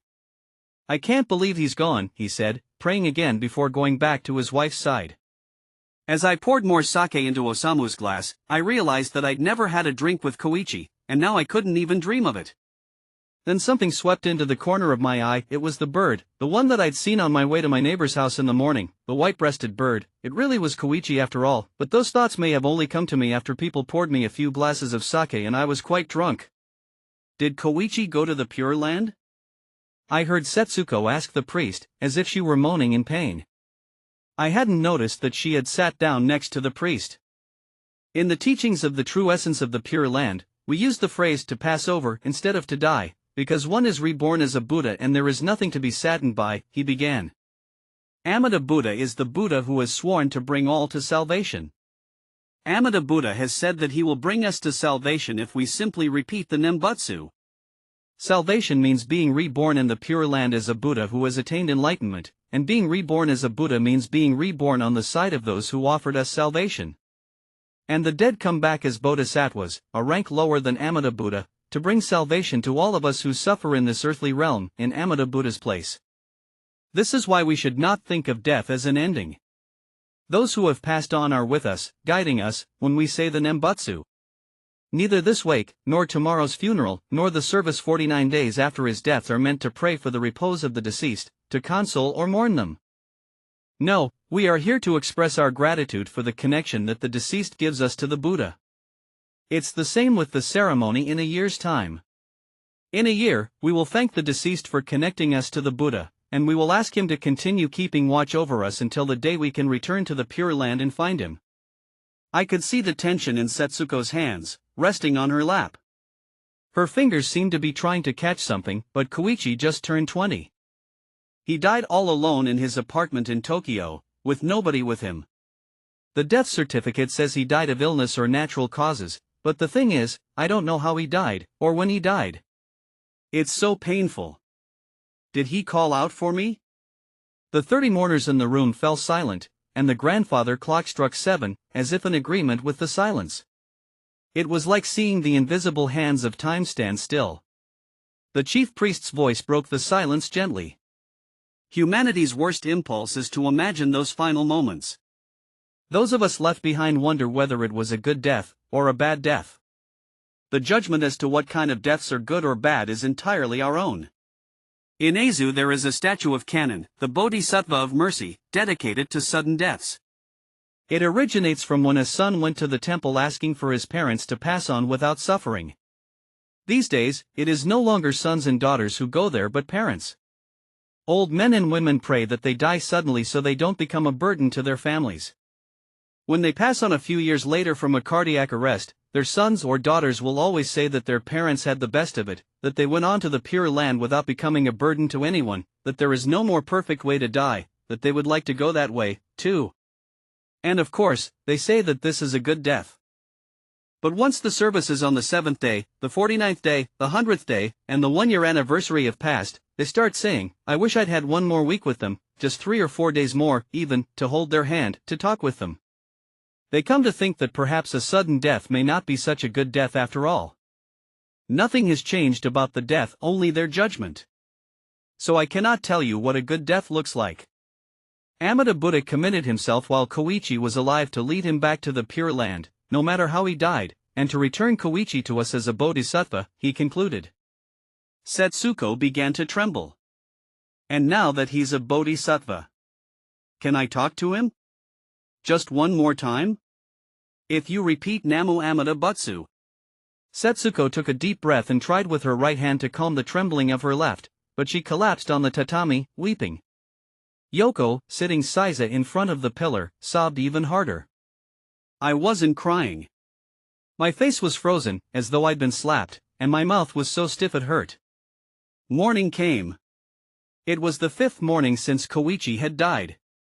Before, I used to wake up, think about where I was, what I was doing, what day it was, then open my eyes, but afterward, I was woken up by one fact alone: Koichi was dead. The fact that my only son was dead kept me from sleeping every night, and when I did nod off, exhausted, it broke through my sleep every morning like a kid smashing through my window with a baseball. It was still dark in the house. I heard the chirp of a swallow, followed by the cry of a hawk. Trying to pick up the broken thread of sleep, I wondered what sort of call the white-breasted bird made when I suddenly noticed a bad smell lingering in the air. It was, I realized, the smell of food and sake from last night's wake mixed with the smell of decomposition. It was warm out. The decomposition could have already started. I was overwhelmed by an emotion, one which I was so tired I could not place. I was exhausted, yet I was still tensed. My whole body was on guard against my emotions. I could not bear it, no more. I could not bear to be sad, to suffer, to be angry. My stomach ached, clenched like a fist. Still wrapped in my duvet, I pressed my right hand to my stomach, rubbing it. The stench was still there. I closed my eyes and concentrated on breathing. The smell passed from my nostrils to my lungs, circulating through my body with my blood. I wondered if I would start to decompose now, even as I lived on. It was over. It was all over, but I was alive. I had to live to mourn my son. To live. After breakfast, Setsuko handed me a package wrapped in cloth. I opened it to find mourning clothes. The head of the neighborhood association had lent them to me. I put on the black kimono and hakama, and Setsuko helped me with the obi. They brought in the coffin. We put a thin mat and a pillow inside. Then we lifted Koichi up and unfurled the folded sheet he'd been laying on top of. Setsuko put a shikisho around his neck and we gently placed him in the coffin. My mother looked at the coffin, slipped prayer beads into Koichi's hands, and then pressed her hands together at her chest. The priest placed a white sheet of paper, folded 3 times, on Koichi's body. On it was written, Namu Amida Butsu. As Koichi did not receive his religious name during his lifetime, I will now, as head priest of the temple with which he was affiliated, pronounce in his stead that he takes the 3 refuges, by which he takes and respects the 3 laws. We all put our hands together in prayer. It is difficult to take human form, but now we have taken it. It is difficult to hear the Dharma, but now we have heard it. If we are not liberated in this life, then we will be in the next one. We must all take refuge in the 3 treasures. The head priest put the razor to Koichi's hair 3 times as he continued, I take refuge in the Buddha. May I, with all beings, understand the great way and make the greatest vow. I take refuge in the Dharma. May I, with all beings, delve deeply into the Sutra Pitaka and gain an ocean of knowledge. I take refuge in the Sangha. May I, with all beings, come into harmony with all beings, entirely without obstruction. The ultimate, profound and mysterious Dharma is rarely encountered, even over hundreds, thousands, and millions of centuries, and now we must hear it and see it, accept it and preserve it. May we discover the meaning of the truth of the Tathagata. I received a sheet of paper on which was written Koichi's religious name. The Buddha teaches us that we, his followers, must rid ourselves of our worldly name to take his own, Shakyamuni. The character Shaku signifies that one has become a follower of the Buddha. The character Jun, meaning obedient, signifies obedience to the Buddha's teachings. The final character, Ko, is borrowed from his name in life, Koichi. The service ended, and it was time for the coffin to leave the house. We surrounded it and covered Koichi's body with white chrysanthemums. The lid was placed on the coffin, and 6 of our relatives lifted it and carried it to the entrance. I carried the funeral tablet, inscribed with his posthumous name. I put on straw sandals with black thongs and went out. Outside, the light was dazzling. I knew that the people of Mijita were wearing mourning clothes, but the light was so bright, everyone's faces were a blank, and I could not tell who was there or what their expressions were. It must have been a little windy, as cherry petals fell to the ground. The air smelled of daffodils. I looked down and saw a large bunch in bloom. It's spring, I realized. The only thing I could see clearly was the white, wooden hearse, adorned with a copper, gabled roof. I entrusted the funeral tablet to my father and took a step forward to say a word of thanks to those in attendance. The light was now even more blinding. I opened my mouth to speak, but nothing came out. My legs felt unsteady, as if I were hanging in midair. My wife and daughter came to my side. My father spoke in my stead. We thank you for coming today to say goodbye to Mori Koichi. Koichi's life was short, but it was a happy one thanks to you. We are full of sorrow, but we hope that the ties that connect us to you will remain unchanged. Thank you again. When the coffin emerged from the house, all in attendance began to recite the Nembutsu. Namo Amida Butsu, Namo Amida Butsu. This invocation of Amida was made with the same sad tone that once made us known as Kagawiners in this region. Namo Amida Butsu, Namo Amida Butsu. My father told me that his great-grandfather, the 3rd generation of the Mori family since their move to Soma, still spoke Kaga dialect. He said that in the old days, the dead were placed sitting up in coffins that resembled palanquins, and were taken to funeral pyres in the mountains, accompanied by all the people of the village reciting the Nembutsu. The coffin was placed on the wooden pyre, then lit with wood or straw, the mourners taking turns to keep watch until all that was left were the bones. Then the family members collected the bones by hand. Namo Amida Butsu, Namo Amida Butsu, Namo Amida Butsu, Namo Amida Butsu. I carried the funeral tablet and walked at the head of our short procession to the hearse. Around here, when a son is born, we congratulate the parents by telling them that now they have someone to carry their funeral tablet. What, this kid? People laugh in response. I had lost my tablet carrier. I was the one who carried his tablet. Namo Amida Butsu, Namo Amida Butsu. My hands. My feet. My hands carried the tablet, my feet walked toward the hearse. I had hands and feet, but there was nothing I could do. Namo Amida Butsu, Namo Amida Butsu. Overwhelmed by grief, the grief that had taken everything from me. Namo Amida Butsu, Namo Amida Butsu. I had no feeling left in my hands or my feet. I walked as if sleepwalking. Namo Amida Butsu, Namo Amida Butsu. We borrowed the first character of his name from the crown prince born the same day, February 23, 1960. And in death, that character remained with him. Shaku Junko. Namo Amida Butsu, Namo Amida Butsu. Koichi would soon be put in the hearse. The hearse would take him to the crematorium. Soon, Koichi would be nothing but bones. Namo Amida Butsu, Namo Amida Butsu, Namo Amida Butsu, Namo Amida Butsu. The hearse's door closed. The horn blared to signal the hearse was about to depart. Ding dong, ding dong. Your attention, please. Smoking while walking in the park is not permitted, as it may pose not only discomfort but also serious health issues to others. Please use the designated smoking areas. We thank you for your cooperation and understanding. Ding dong, ding dong. A cloud of smoke hung over the bench where the day laborer recruiters and the homeless sat. Construction got you 10,000 yen, demolition anywhere between 10,000 and 12,000, and if electrical work or scaffolding was involved, the rate sometimes went up to between 13,000 and 15,000 yen a day. If you didn't want dangerous work, and if you had a driving license and a mobile phone, you could register for temp work putting up blinds. Moving work for companies, or setting up or taking down for outdoor events could net you 6,000 to 10,000 yen a day, but anyone who had the drive to do blinds probably wouldn't have been homeless. They would have packed up their tent and moved into a flophouse, or gone to the social welfare office and found a way to get benefits. Truth be told, the majority of people living in the park no longer needed to work for the sake of anyone else. Freed from the shackles of doing anything for our wives, children, mothers, fathers, brothers or sisters, we only had to work enough to be able to eat and drink, which was easier than putting up blinds. Before, we had families. We had houses.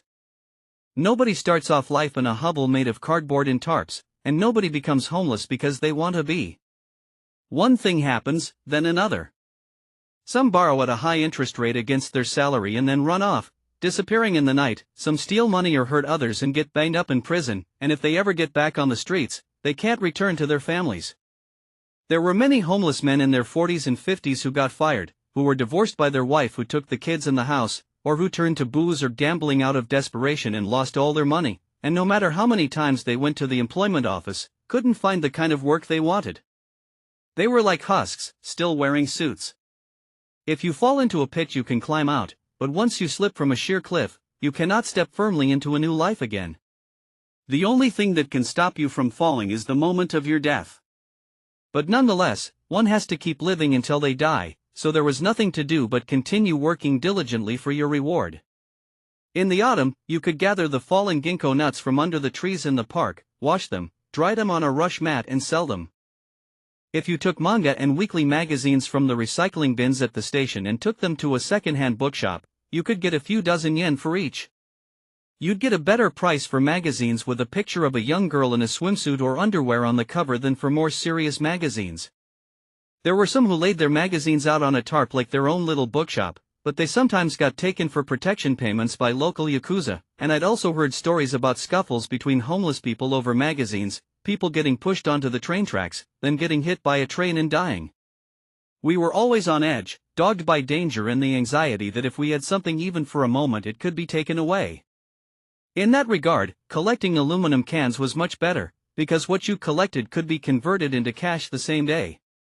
I would take a large plastic bag and walk around, picking up discarded cans from the roadside, the bushes in the park, or in bins. The recycler would pay 2 yen per can, 200 yen per 100, 1,000 yen per 500, 2,000 yen per 1,000, and so on. I don't know how many times I looked at the statue of Seigo Takamori since I started living in the park at the age of 67. His body is turned toward Amyoko Market, gazing out in the direction of the Marui department store. In his right hand is his dog's lead and with his left, he grips the hilt of his sword, though it appears to me that there is far more force in his right hand. Next to Seigo stood a cockspur coral tree, a South American tree with red petals which is the symbol of Kagoshima Prefecture. Like the bush clover, its flowers grow at the tips of branches, but unlike the bush clover with its ephemeral white and fuchsia petals that blow away at the slightest rain or wind, the coral tree's fallen petals made the ground look like a blood-stained straw mat. On the other side of the coral tree was the monument to the Shajitai. Shige told me all about it. This statue of Seigo Takamori, was originally meant to be placed on the plaza of the Imperial Palace, but the idea of putting the statue of a man who had led the Satsuma Rebellion and turned his arrows against the Imperial Army so close to the Imperial Palace seemed indecent to some, so they settled for putting it here, in Ueno Park. And he's not in uniform either, another compromise. The monument to the soldiers of the Shajitai is behind him, and the Shimizu Cannon Temple, less than 5 minutes away, holds the shells fired by soldiers from the Nabashima clan fighting on the imperial side during the Battle of Ueno. This park's a rather strange place. The Shajitai was a group of supporters of the Tokugawa shogunate. There were just 17 men at the first assembly, but 3 months later there were over 2,000 members, and they established their headquarters here, on this hill in Ueno.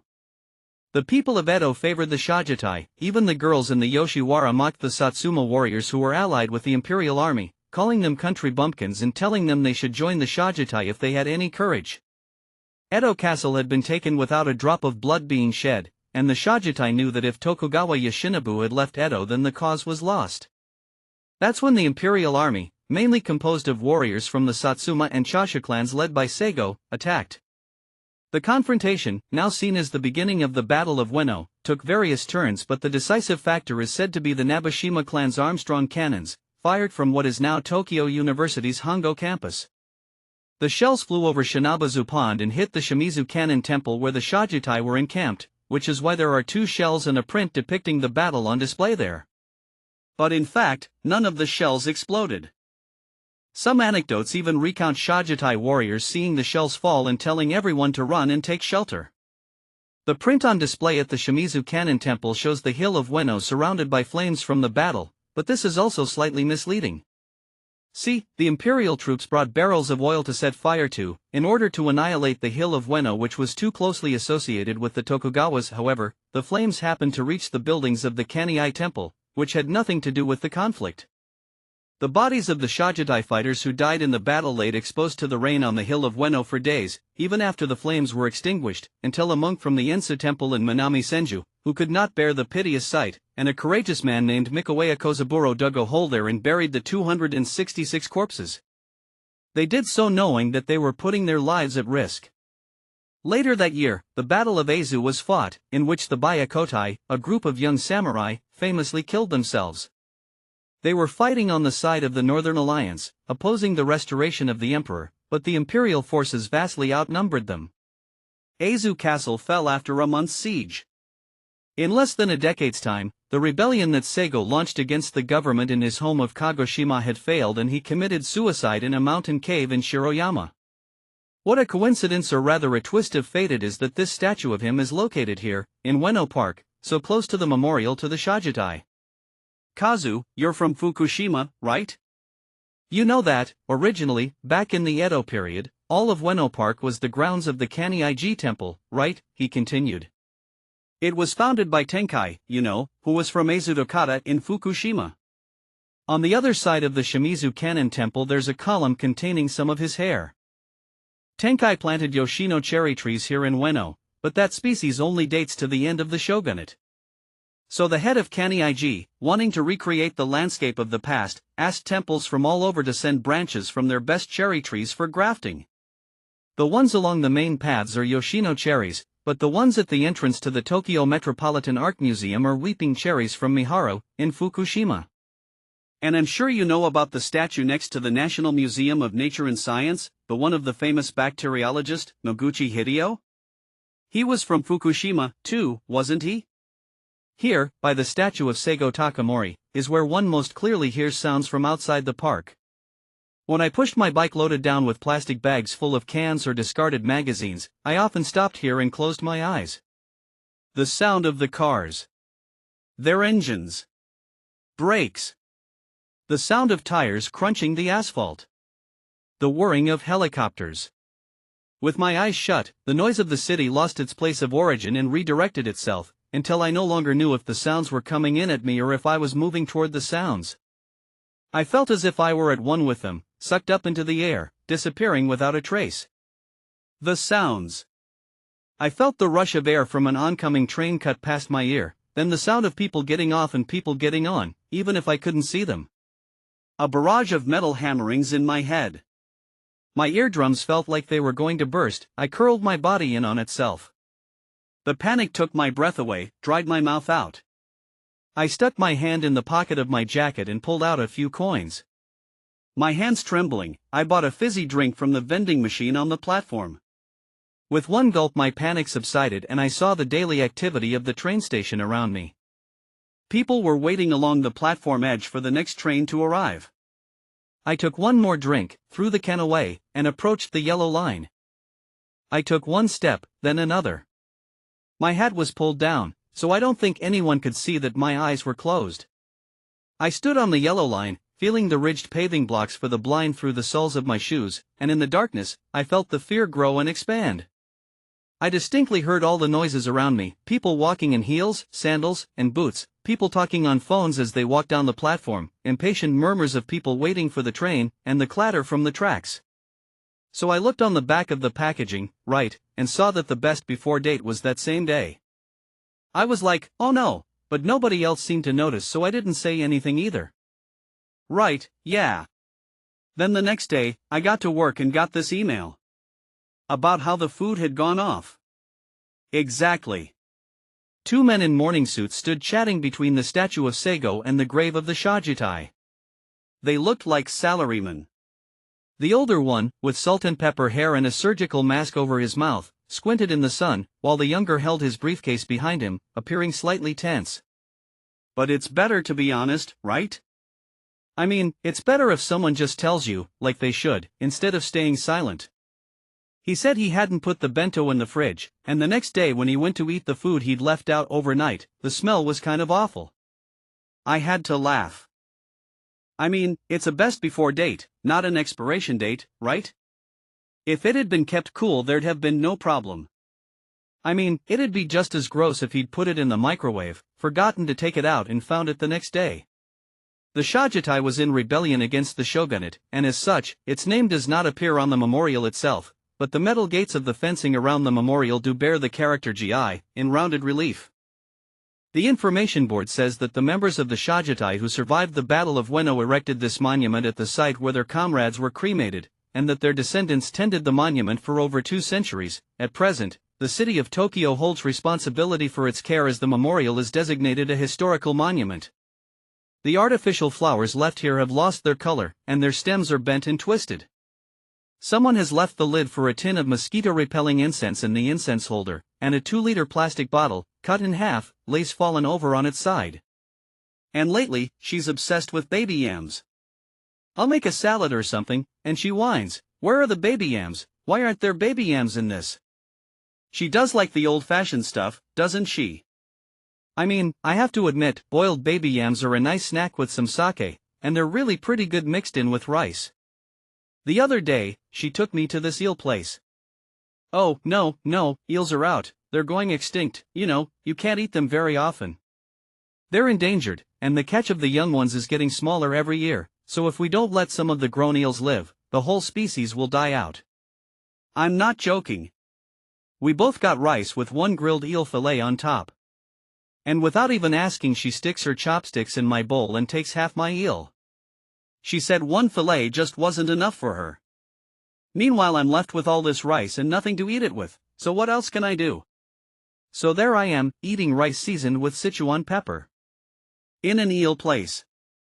How much is rice with grilled eel these days? About 2,000 yen. At the place she picked, it was 3,000.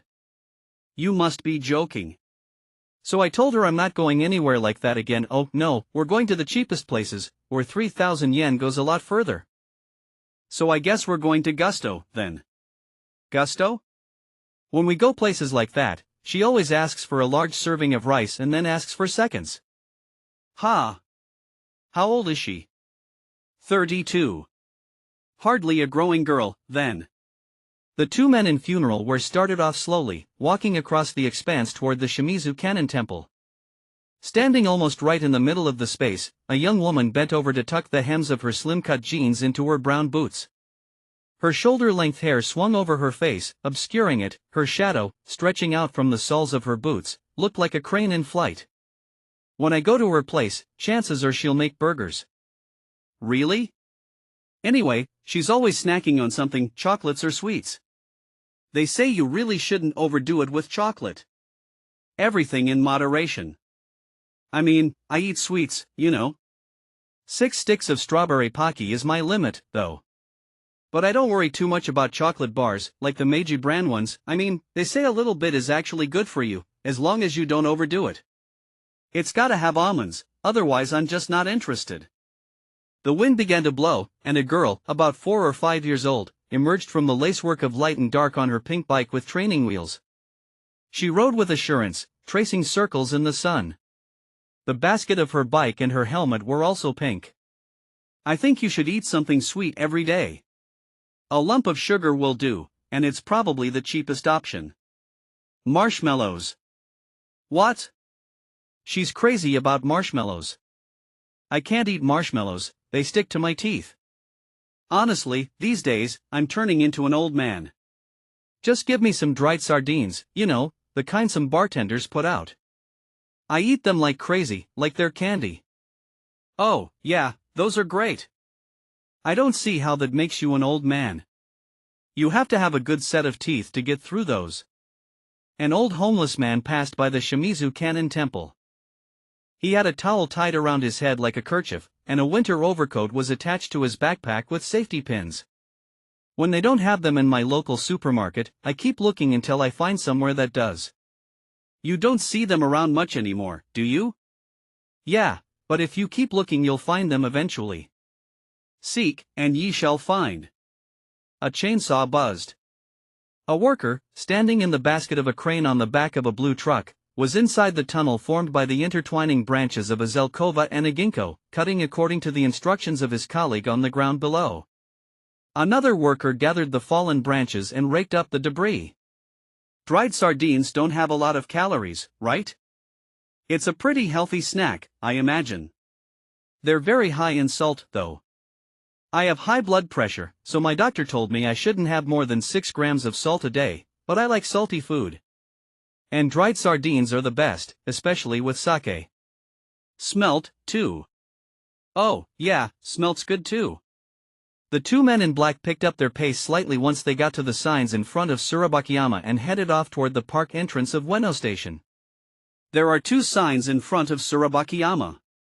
The white one has a message from the Ueno police, in eye-catching red type, entrance forbidden at night.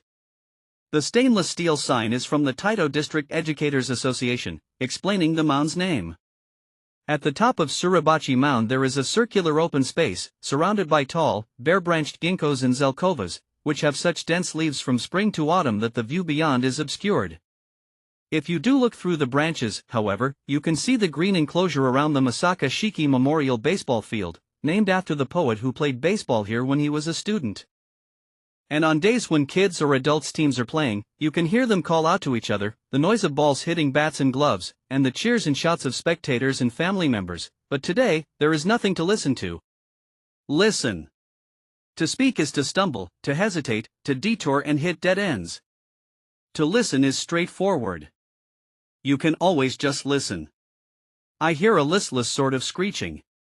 Possibly the first cicadas of the year. Could be a camphor cicada. Or maybe it's not a cicada, maybe it's a katydid or something else. A bird crows, hidden somewhere in the trees. 3 sparrows perch on the old-fashioned lamp in the middle of the space, chirrup, chirrup, chi-chi, chirrup. The sound of the chainsaw pruning tree limbs around the statue of Seigo Takamori continues. I can hear a lawn mower over near the baseball field, too. The wind whips around, rustling through the leaves of the trees, and now I can see the tent city full of homeless people. It's surrounded by a green fence with a tarpaulin over the grating. There's a design printed on the tarp of a blue sky with seagulls and big columns of clouds floating, a hill with 2 trees, a 2-story house with a red roof and smoke coming out of the chimney and 2 white-spotted dogs running toward it, but there are no people in the design. The 3 sparrows that were perched on the lamppost before have now gone. I am haunted by this day, today, and regardless of what I am now I would have liked to exchange a glance with someone, anyone, even a sparrow. A burlap sack sits under the lamppost, next to a pile of dead leaves. It would only take a broom and a shovel to gather them and put them in the bag, but there is no broom, no shovel, and nobody. No, someone is there.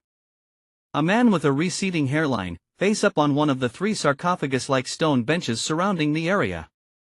Purple sweatshirt, beige trousers, newspapers spread underneath him, covered with a green jumper.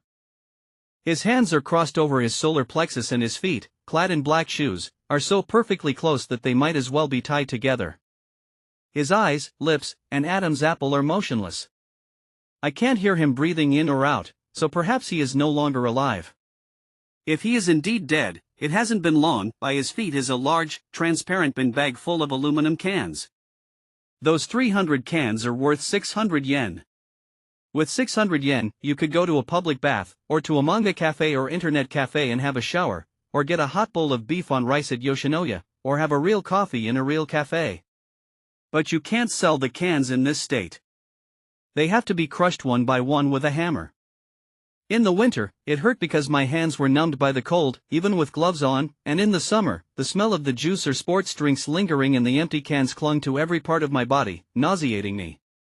The man looked so neatly turned out that people with homes would not have guessed it, but the fact that he was sleeping like the dead on a stone bench with a bag of cans at his feet told me that he was almost certainly homeless. Shige always looked impeccable. One time, I'm not sure when, exactly, it was cold so it must have been winter, I was heading back to my shelter with my bike after a day spent collecting cans and magazines, when Shige called me over to his hut for a drink, although he normally didn't touch the stuff. I pushed open the veneered door with a cat flap at the bottom, set my shoes to one side and went in. It was the first time I'd been inside someone else's hut. I think it was the first time Shige had received a visitor, too, because he apologized for how small his place was and stroked Emile with an unjustified embarrassment. Emile purred loudly, his tail stuck in the air. I noticed a clock and mirror hanging on the wall, as well as a calendar with certain days circled in red or blue, and I thought then that Shige must have worked in a council office or a school in his previous life, he was such a methodical person. It's so cold, I thought we might drink the sake hot instead, he said, putting a pot on his gas stove and filling it with water from a large plastic bottle, before adding the 2 single-serving containers of sake. His shelves were full of books he'd picked up from the streets, but with only the dim flashlight hanging from the ceiling, I could not read the titles on the spines. And even if I had been able to read them, I don't expect I would have known what they were. Sorry, I don't have much in the way of snacks, Shige said, setting out a plate of peanuts and dried cuttlefish. Then he turned to Emile, who was rubbing the edge of the table with his head and purring. They say that if you feed a cat cuttlefish, it will paralyze it, and that's no superstition. Cuttlefish and shellfish contain an enzyme that destroys vitamin B1, and if a cat eats a lot of either, a B1 deficiency will make it start staggering around. Heat destroys the enzyme, but dried cuttlefish will absorb up to 10 times its weight in water in the stomach, which makes it difficult to digest anyway. It can cause vomiting and sudden gastric dilation, too, making their stomachs hurt. I have something much better for you, Emile, he concluded, getting a packet of kibble and a can of tuna down from a bag of supplies hanging from the ceiling. Before Shige had even finished mixing the two in a saucer with a spoon, Emile began eating greedily. Watching him eat like that always makes me hungry. Around here, it's all about Emile. When I get some money, first I buy food for him, and whatever's left is for my own needs. This place is too small for 2 people, but it's just the right size for 1 person and 1 cat. While we'd both been watching Emile eat, the pot had come to the boil. Shige tried to take the 2 bottles out quickly, but they were too hot to handle with bare hands.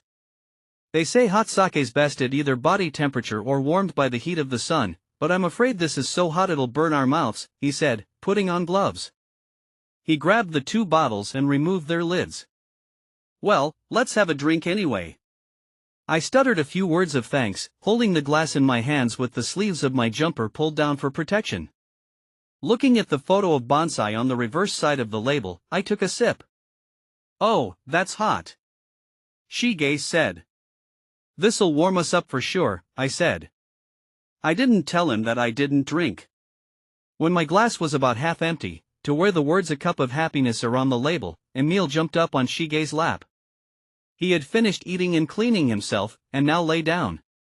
Shige stroked him, and his silence suggested that there was something he wanted to say that he couldn't quite find the words for. His face was scarlet, so I assumed he was not much of a drinker either. Today is my son's 32nd birthday. We had him when I was 40 after trying for a long time, and he's an only child. It felt like a long wait until he next spoke. Being in an enclosed space, face to face with someone who was my age yet had had such a different life was terrifying to me.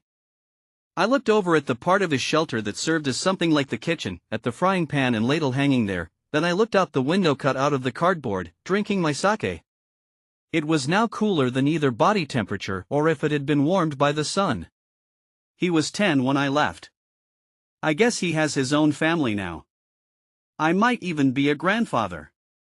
He spoke as if he were taking a step back, rather than forward. I ran away because I had made a mistake. One that meant I couldn't hold my head up in public anymore. People must have talked behind my wife and son's backs, and I imagine that they suffered a great deal. He squinted and suddenly looked much older. I finished my drink while he was talking.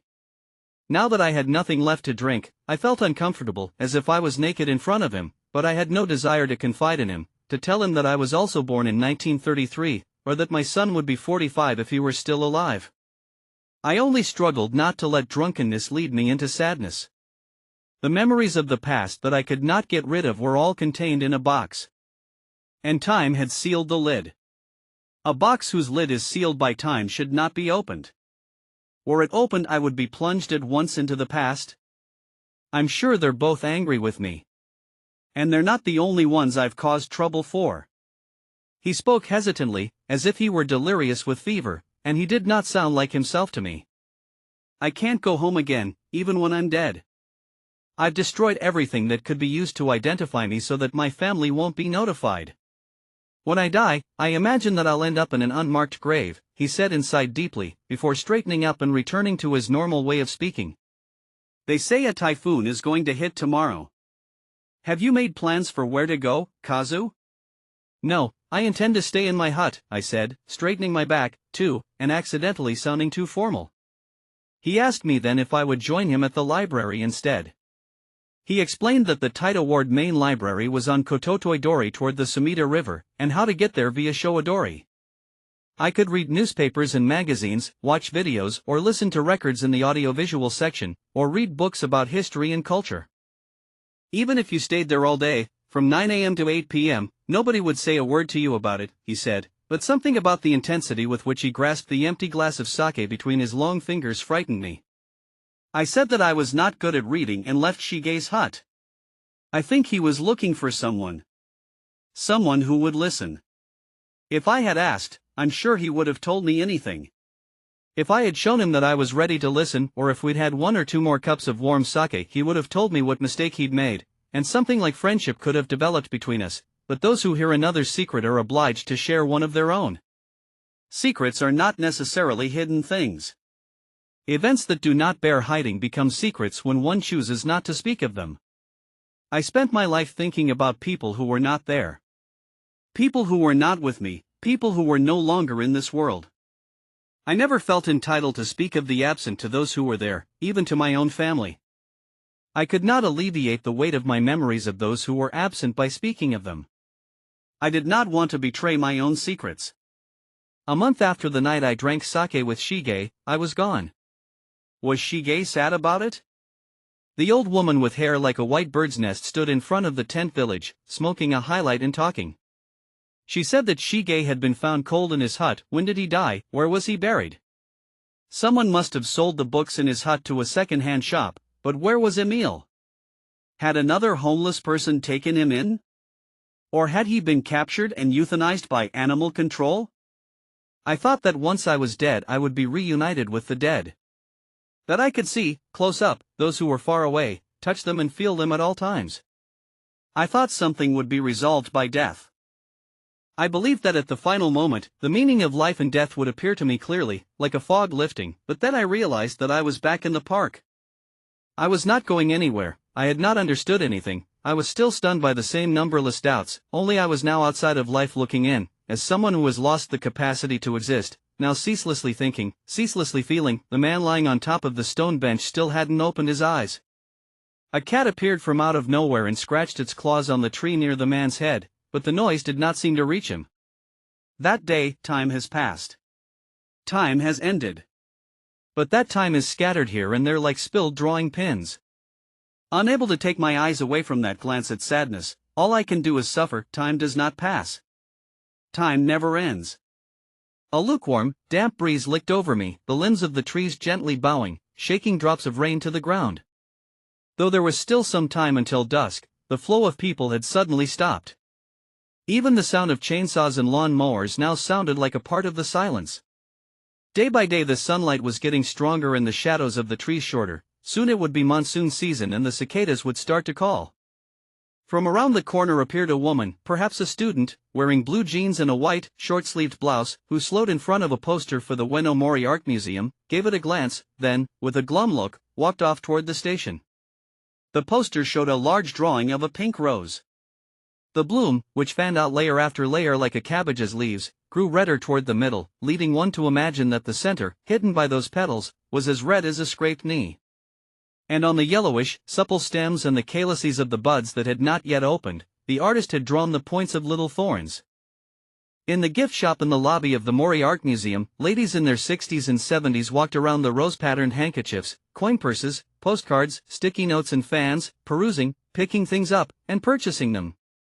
The exhibition displayed pictures of roses by Rideau, a French court painter active at the start of the 19th century. It showed 169 of his works in total.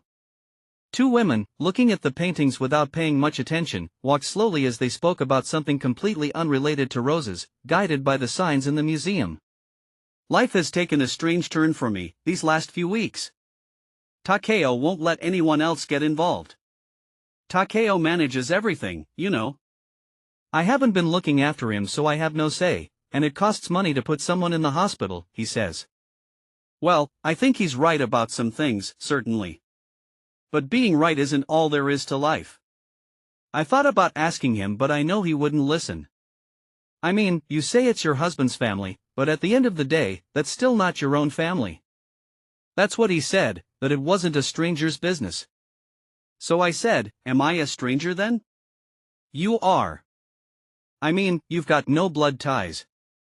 Rosa gallica purpuroviolacea magna, the bishop rose, deeply colored, tinged with black. The outer petals of this rose turn up once past its peak, while the inner petals, just beginning to bloom, are purplish red. Are you going to go to Nagano again? Back to Yatsugatake? No, never again. I can't. Takeo and I always went together, anyway.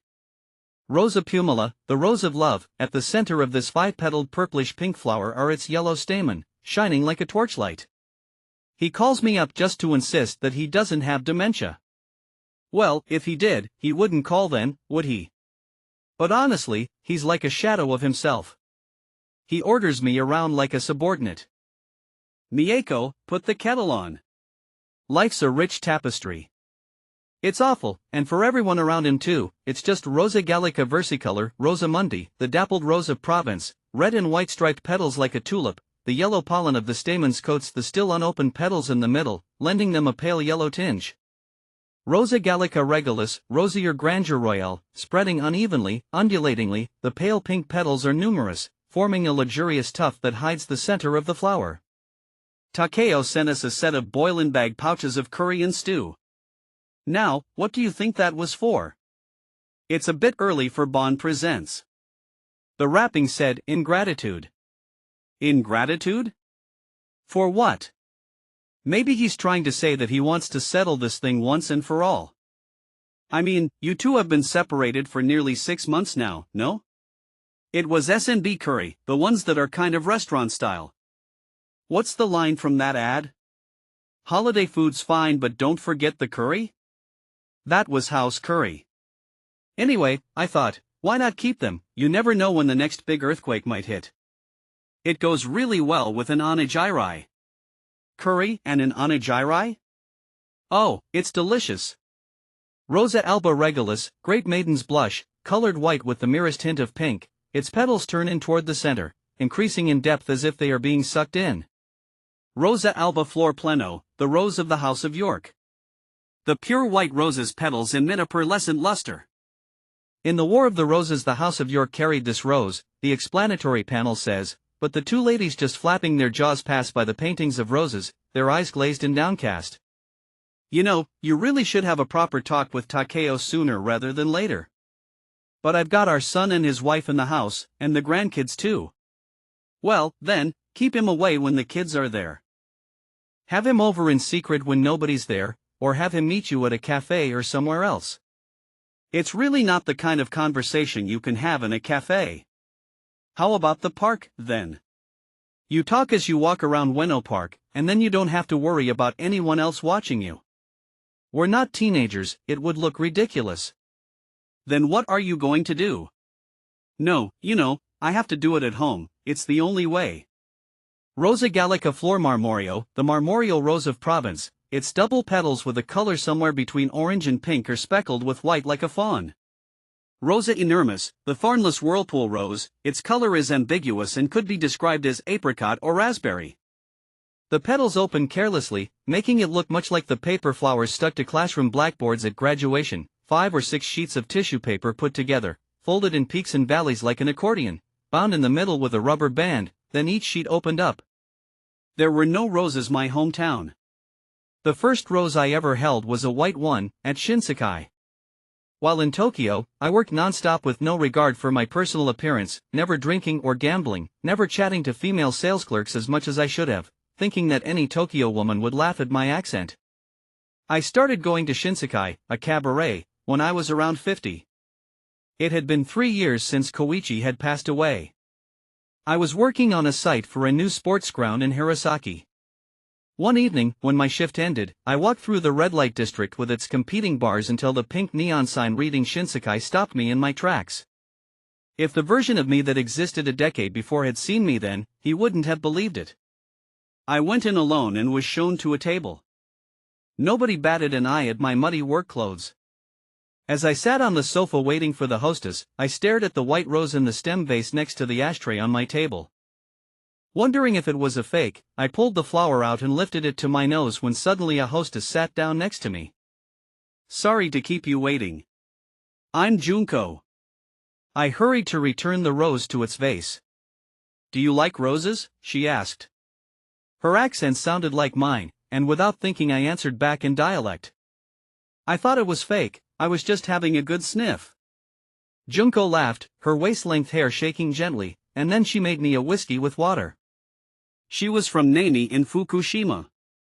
We talked at random about home, about Yukito Port, the Somanome, the nuclear plant she said her brothers worked at, Hamadori, and the cabaret, dark already at the best of times, became pitch black as a giant mirror ball began to turn, small flashes of light reflecting on Junko's pale face and plump chest. When you do physical labor you sleep like the dead, so I have no recollection of ever having a truly dreamlike dream, but Junko was like my dream woman. "Dance cheek to cheek with me?" "I don't know how to dance." "Don't worry." Junko took my hand and took me to the center of the floor. The maroon carpet absorbed all sound of our steps. It was like my feet weren't even touching the floor. The music played, but it was even quieter than the night. I listened carefully. I could hear the sound of my own heart beating and Junko whispering, "Put your arms around me." It was the first slow dance I'd had in my life. Her eyes were moist. Her hands were on my lower back. Her hair was brushing against me. Her earrings were quivering. Her breasts were soft against my chest. Her perfume smelled the same as the white rose on the table, a soft scent with a touch of lemon and the sea. My whole body shook. I felt I was at sea. As I shook I felt simultaneously as if I were being unleashed and enveloped. When I was in Hirosaki, I always went to Shinsekai. I always asked for Junko. Sometimes I would wait until the club closed to drop her off by taxi at her apartment building, but I never paid to take her on a date, and I never crossed over the line from being just another regular customer. At 60, I decided to stop working away from home, and return to Yazawa. On my last day, I took a bouquet of white roses to Shinsekai. Standing in front of Junko, I handed her the bouquet and said goodbye. "Thank you," she said, pressing the white roses to her face, engulfing herself in the strong scent. Sadness welled up in my throat, but I didn't cry. I pulled her pale arm from the bouquet and shook her hand, and her arm moved lifelessly. And with that, I never saw Junko again. I never called or wrote. I don't know if Shinsekai is still there or not, nor what Junko was doing, or even if she's still alive. If you'd like some plants for your house then just take some, please. I just don't have time for plants. They need lots of care, you know? Oh, Tomoko's father died suddenly, did you hear? Seems like it was quite a shock to her. She hasn't gotten out of bed for ages, apparently. That doesn't mean she can't leave the house at all, surely. She might not come to the class reunion this year. She'll be there, I know she will. She got the award for perfect attendance. Another two women, also in their early 60s, chatted as they looked at a picture of centifolia roses, centifolia meaning 100-leaved. The centifolia rose, famously classed by Marie Antoinette in a portrait, is called the painter's rose, and is in the first of Reduta's series of paintings. Once too many petals grow the stamen and pistil will degenerate and die, so it can only propagate by grafting. You have a sideboard, don't you? You could put it there. In the Japanese-style room? No, the altar room, of course. We don't have one. When my father died, Mom bought a big old altar and told us about it afterwards. I was so annoyed. I guess it'll shake when there's an earthquake and it might be a bit scary, but what can you do? I'd have to put it next to the TV. If you put a sideboard next to the TV, the height would just about be right, too. The TV stand is adjustable, isn't it? Maybe I have something at home that'll do. I really think you should buy a proper sideboard. Want to go look at some together? Tomorrow? No rush. Rosa centifolia mutabilis, unequaled rose, its round, bulbous groupings of blooms are as pale as a white woman's skin, the outer petals alone red as if they had been swept with blush. Rosa indica cruenta, blood crimson rose of Bengal, chocolate-tinged red, the petals on the verge of falling, hanging down like a dog's tongue. The noticeably serrated leaves are turned up, showing their gray undersides. Rosa indica, the beautiful lady of Bengal, break open the red buds and the deep pink petals spill out. Its leaves heave like the pectoral fin of a stingray, its large, downward-facing thorns the color of a blood blister. As if they had been waiting for their oldest son, their tablet carrier, to return home, my father died, followed by my mother. Both were over 90, so it was their time, I suppose. Our family grave was on top of a hill from which Ishida Beach was visible. Their urns were placed next to Koichi's, lost at the tender age of 21. I think if one were to count all the days I had spent with my wife, Setsuko, after 37 years of marriage spent mainly away from home, it would not even add up to a year. Setsuko had given birth to and raised our 2 children, put her much younger brothers through university, seen Yoko get married, cared for our aging parents while working in the fields, and had steadily built up savings for us. We also had 70,000 yen a month from our national pensions, which we could live on until the time came, so after a discussion, we decided to have our rotting roof, walls, and plumbing repaired. Yoko, who lived in Sendai, had 3 children, and during their summer and winter holidays, they would come to stay with us. The oldest was a 14-year-old girl, followed by 2 boys, 11 and 9. Our neighbors said how perfect it was to have 1 little princess and 2 wild boys. The youngest, Daisuke, looked just like Koichi when he was little, but neither my wife nor I ever said a word about it to each other. It had been raining since the morning. I couldn't help remembering the day 19 years before, when Setsuko and I had gone together, while Koichi was being autopsied, to the flat where he had lived for 3 years and had laid on the futon where he died until the next morning. It was the day of the 49th day memorial service for Mrs. Chio from 2 doors down, and it was custom for the women of the neighborhood association to make the food for the reception.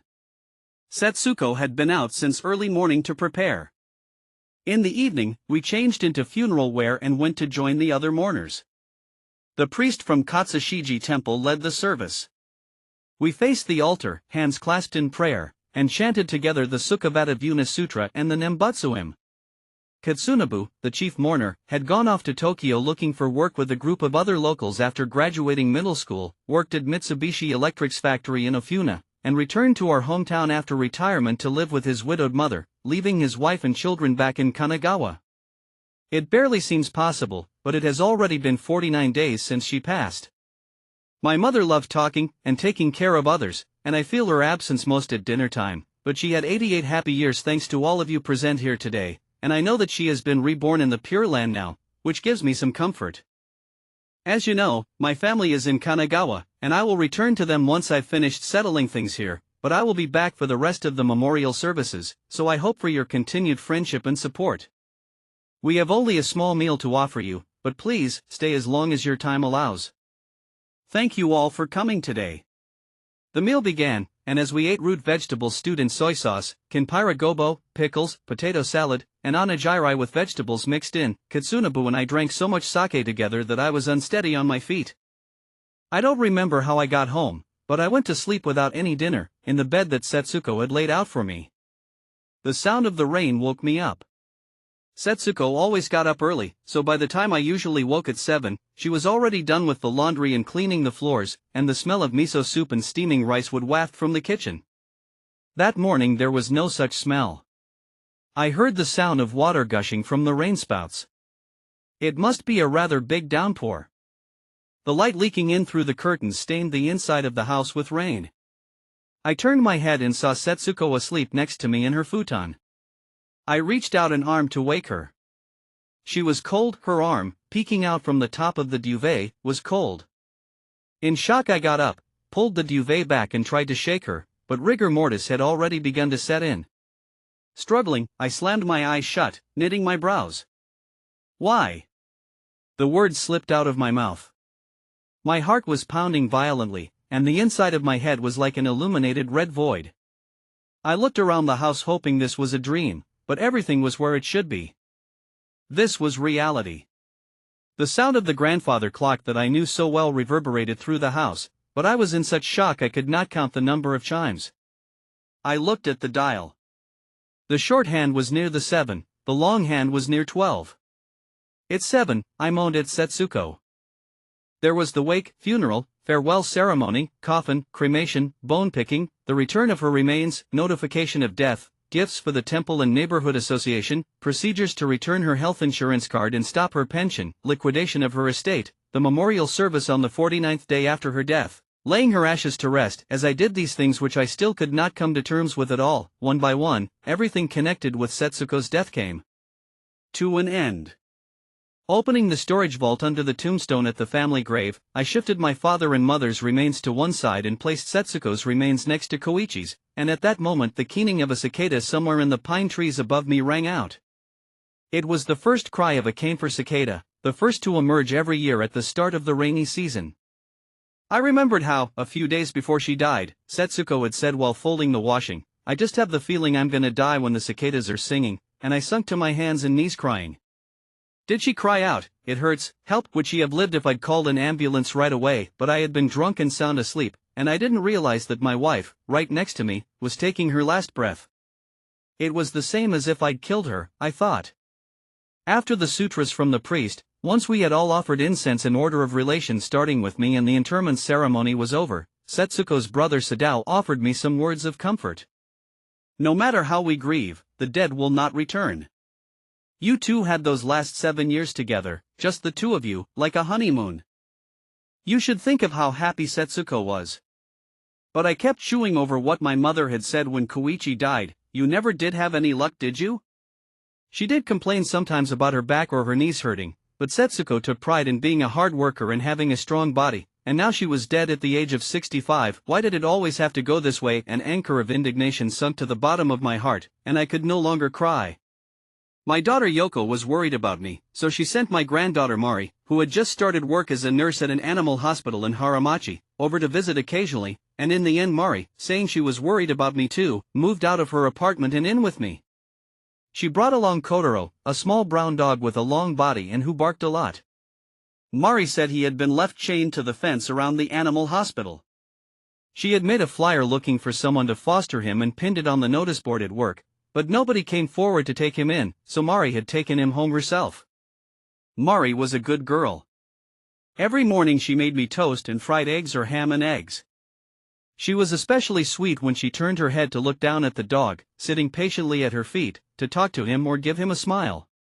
At 7 in the morning, she'd put the dog in the passenger seat of her car and drive down Highway 6 to Haramachi. She often didn't get back from work until late, so I made my own lunch and dinner.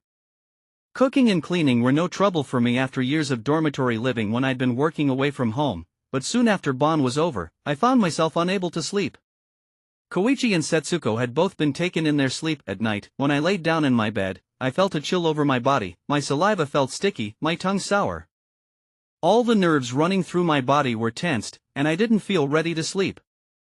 Realizing that my hands were becoming numb, I closed my eyes and tried to calm my breathing, but having my eyes closed scared me. I was not afraid of ghosts. Nor was I afraid of death or dying. I was afraid of living this life not knowing when it might end. It did not seem possible to resist this weight pressing down on my entire body, nor to bear it. It was a rainy morning. "Oh, it's muggy," Mari said, half opening the screened window. A damp wind and the sound of rain came rolling in. The smell of rain in my nose, I ate the scrambled eggs and toast that Mari had made, then said goodbye to her and the dog from the entrance hall as they drove off. She's just turned 21, I thought. She shouldn't be tied down here with her granddad. Sorry for leaving so suddenly. Grandpa's gone to Tokyo. I won't be coming back to the house again. Please don't come looking for me. Thank you for always making me such nice breakfasts, I wrote on a piece of paper to leave for her. Then I took the black carry-all I'd used for work out of a closet, and put my personal belongings in it. At Kashima Station, I got on the Joban line and I got off at Ueno, the last stop. When I surfaced from the park exit ticket gates, it was raining in Ueno, too. The crossing light was green, so I didn't bother with my umbrella and crossed the road. I looked up at the night sky. I saw the rain falling from the sky in large drops, and my rain-drenched eyelids quivered. I decided to wait the night out under the awning of the Tokyo Cultural Hall, but as I listened to the sound of rain hitting regularly against the ground, exhaustion came over me, and I fell asleep with my bag for a pillow. That was the first night I spent sleeping rough. Rosa multiflora carnea, flesh-colored rose that blooms in tufts, its pink flowers, small and round like the bells that children chime at school concerts, bloom as if gathered together, the flowers' receptacles hanging heavily. Rosa pimpinella folia flor variegato, 100 ECU d'argent brunette, its slim receptacle, closely crowded with black thorns like a hairy caterpillar, stretches out proudly, crowned with regal stamens. Half of its single-layered white petals are copper red, as if they had been soaked in blood. Rosa dumatorum, the thicket rose, this five-petaled rose, with its pale apricot, heart-shaped petals, like a butterfly just taken to the wing. The backgrounds have been left blank, nothing drawn. One cannot tell when or where each rose is blooming, whether it is in a garden or a flower pot, whether it is sunny, or cloudy, or raining, whether it is morning, or noon, or night, whether it is spring, or summer, or autumn. Redoute, the man who painted these roses, died over 170 years ago. And the rose bushes that he studied are more than likely no longer living either. But once, somewhere, those roses were in bloom. And once, somewhere, a painter lived. And now, through these pieces of paper divorced from the reality of the past, like fantastical flowers that do not exist in our world, these roses bloom. You know that beef stew place over there? I went a while back and they weren't open. They close on Tuesdays, you know. We should go sometime for their lightweight breakfast special. How about now? Can't today, I'm afraid. He hates it when I eat out for dinner. Oh, mine doesn't mind eating alone. I just have to give him a call. That doesn't swing at my house. Even when I was working, I had to make him lunch every day. What a bother. Well, then, I guess you'd better be off to get the shopping. I've already got everything I need at home, but you're right, I'd better be going. Right, then, let's go. The two women, around the same age as Setsuko was when she died, walked toward the exit. The sky looked menacing again. Or was it just that the sun was obscured? The sunlight that remained was weakening, and when the two women turned a corner and disappeared, the landscape suddenly spread aimlessly, without beginning or end. Today was still today, not yet opening toward tomorrow. Hidden within today was a past longer than the present. I felt as if I were listening to signs of that past, and equally, I felt as if I were closing my ears off to it. Suddenly I heard someone sigh. It was a sigh I'd heard before. It was a man in his 50s, sobbing as he told his life story, something out of the ordinary for the homeless. After university I went to work at a real estate company. I got contract after contract for resort condos worth nearly 100 million yen, and I was on salary plus commission, so sometimes I was taking home 800,000 yen a month. But that took a turn. The bubble burst and within 3 years, the company folded. My severance pay was set at only 20% of my annual pay, and I couldn't pay my loans back. If I'd known this kind of thing could happen, I'd have taken what I could get in the first round of redundancies and found a new job quick. But I was loyal to my company. I kept saying it's just a recession, it can't last that long, and that naivete is what did me in. I hit the bottom. Splat. With my wife's support, maybe I could have gotten back on my feet again, but then, like a bolt from the blue, she hit me with divorce papers. Like biting the hand that feeds you. I didn't know what to say, all I could do was silently give my seal of consent, but I guess our relationship was falling apart long before the bubble burst. On weeknights I'd be out in Ginza and Roppongi, and Saturdays and Sundays I was golfing with clients, so this was my punishment for neglecting her. My wife was a former stewardess, a very beautiful woman. And because of that she had a lot of pride. When we got married everyone said they couldn't believe what a good-looking pair of newlyweds we were.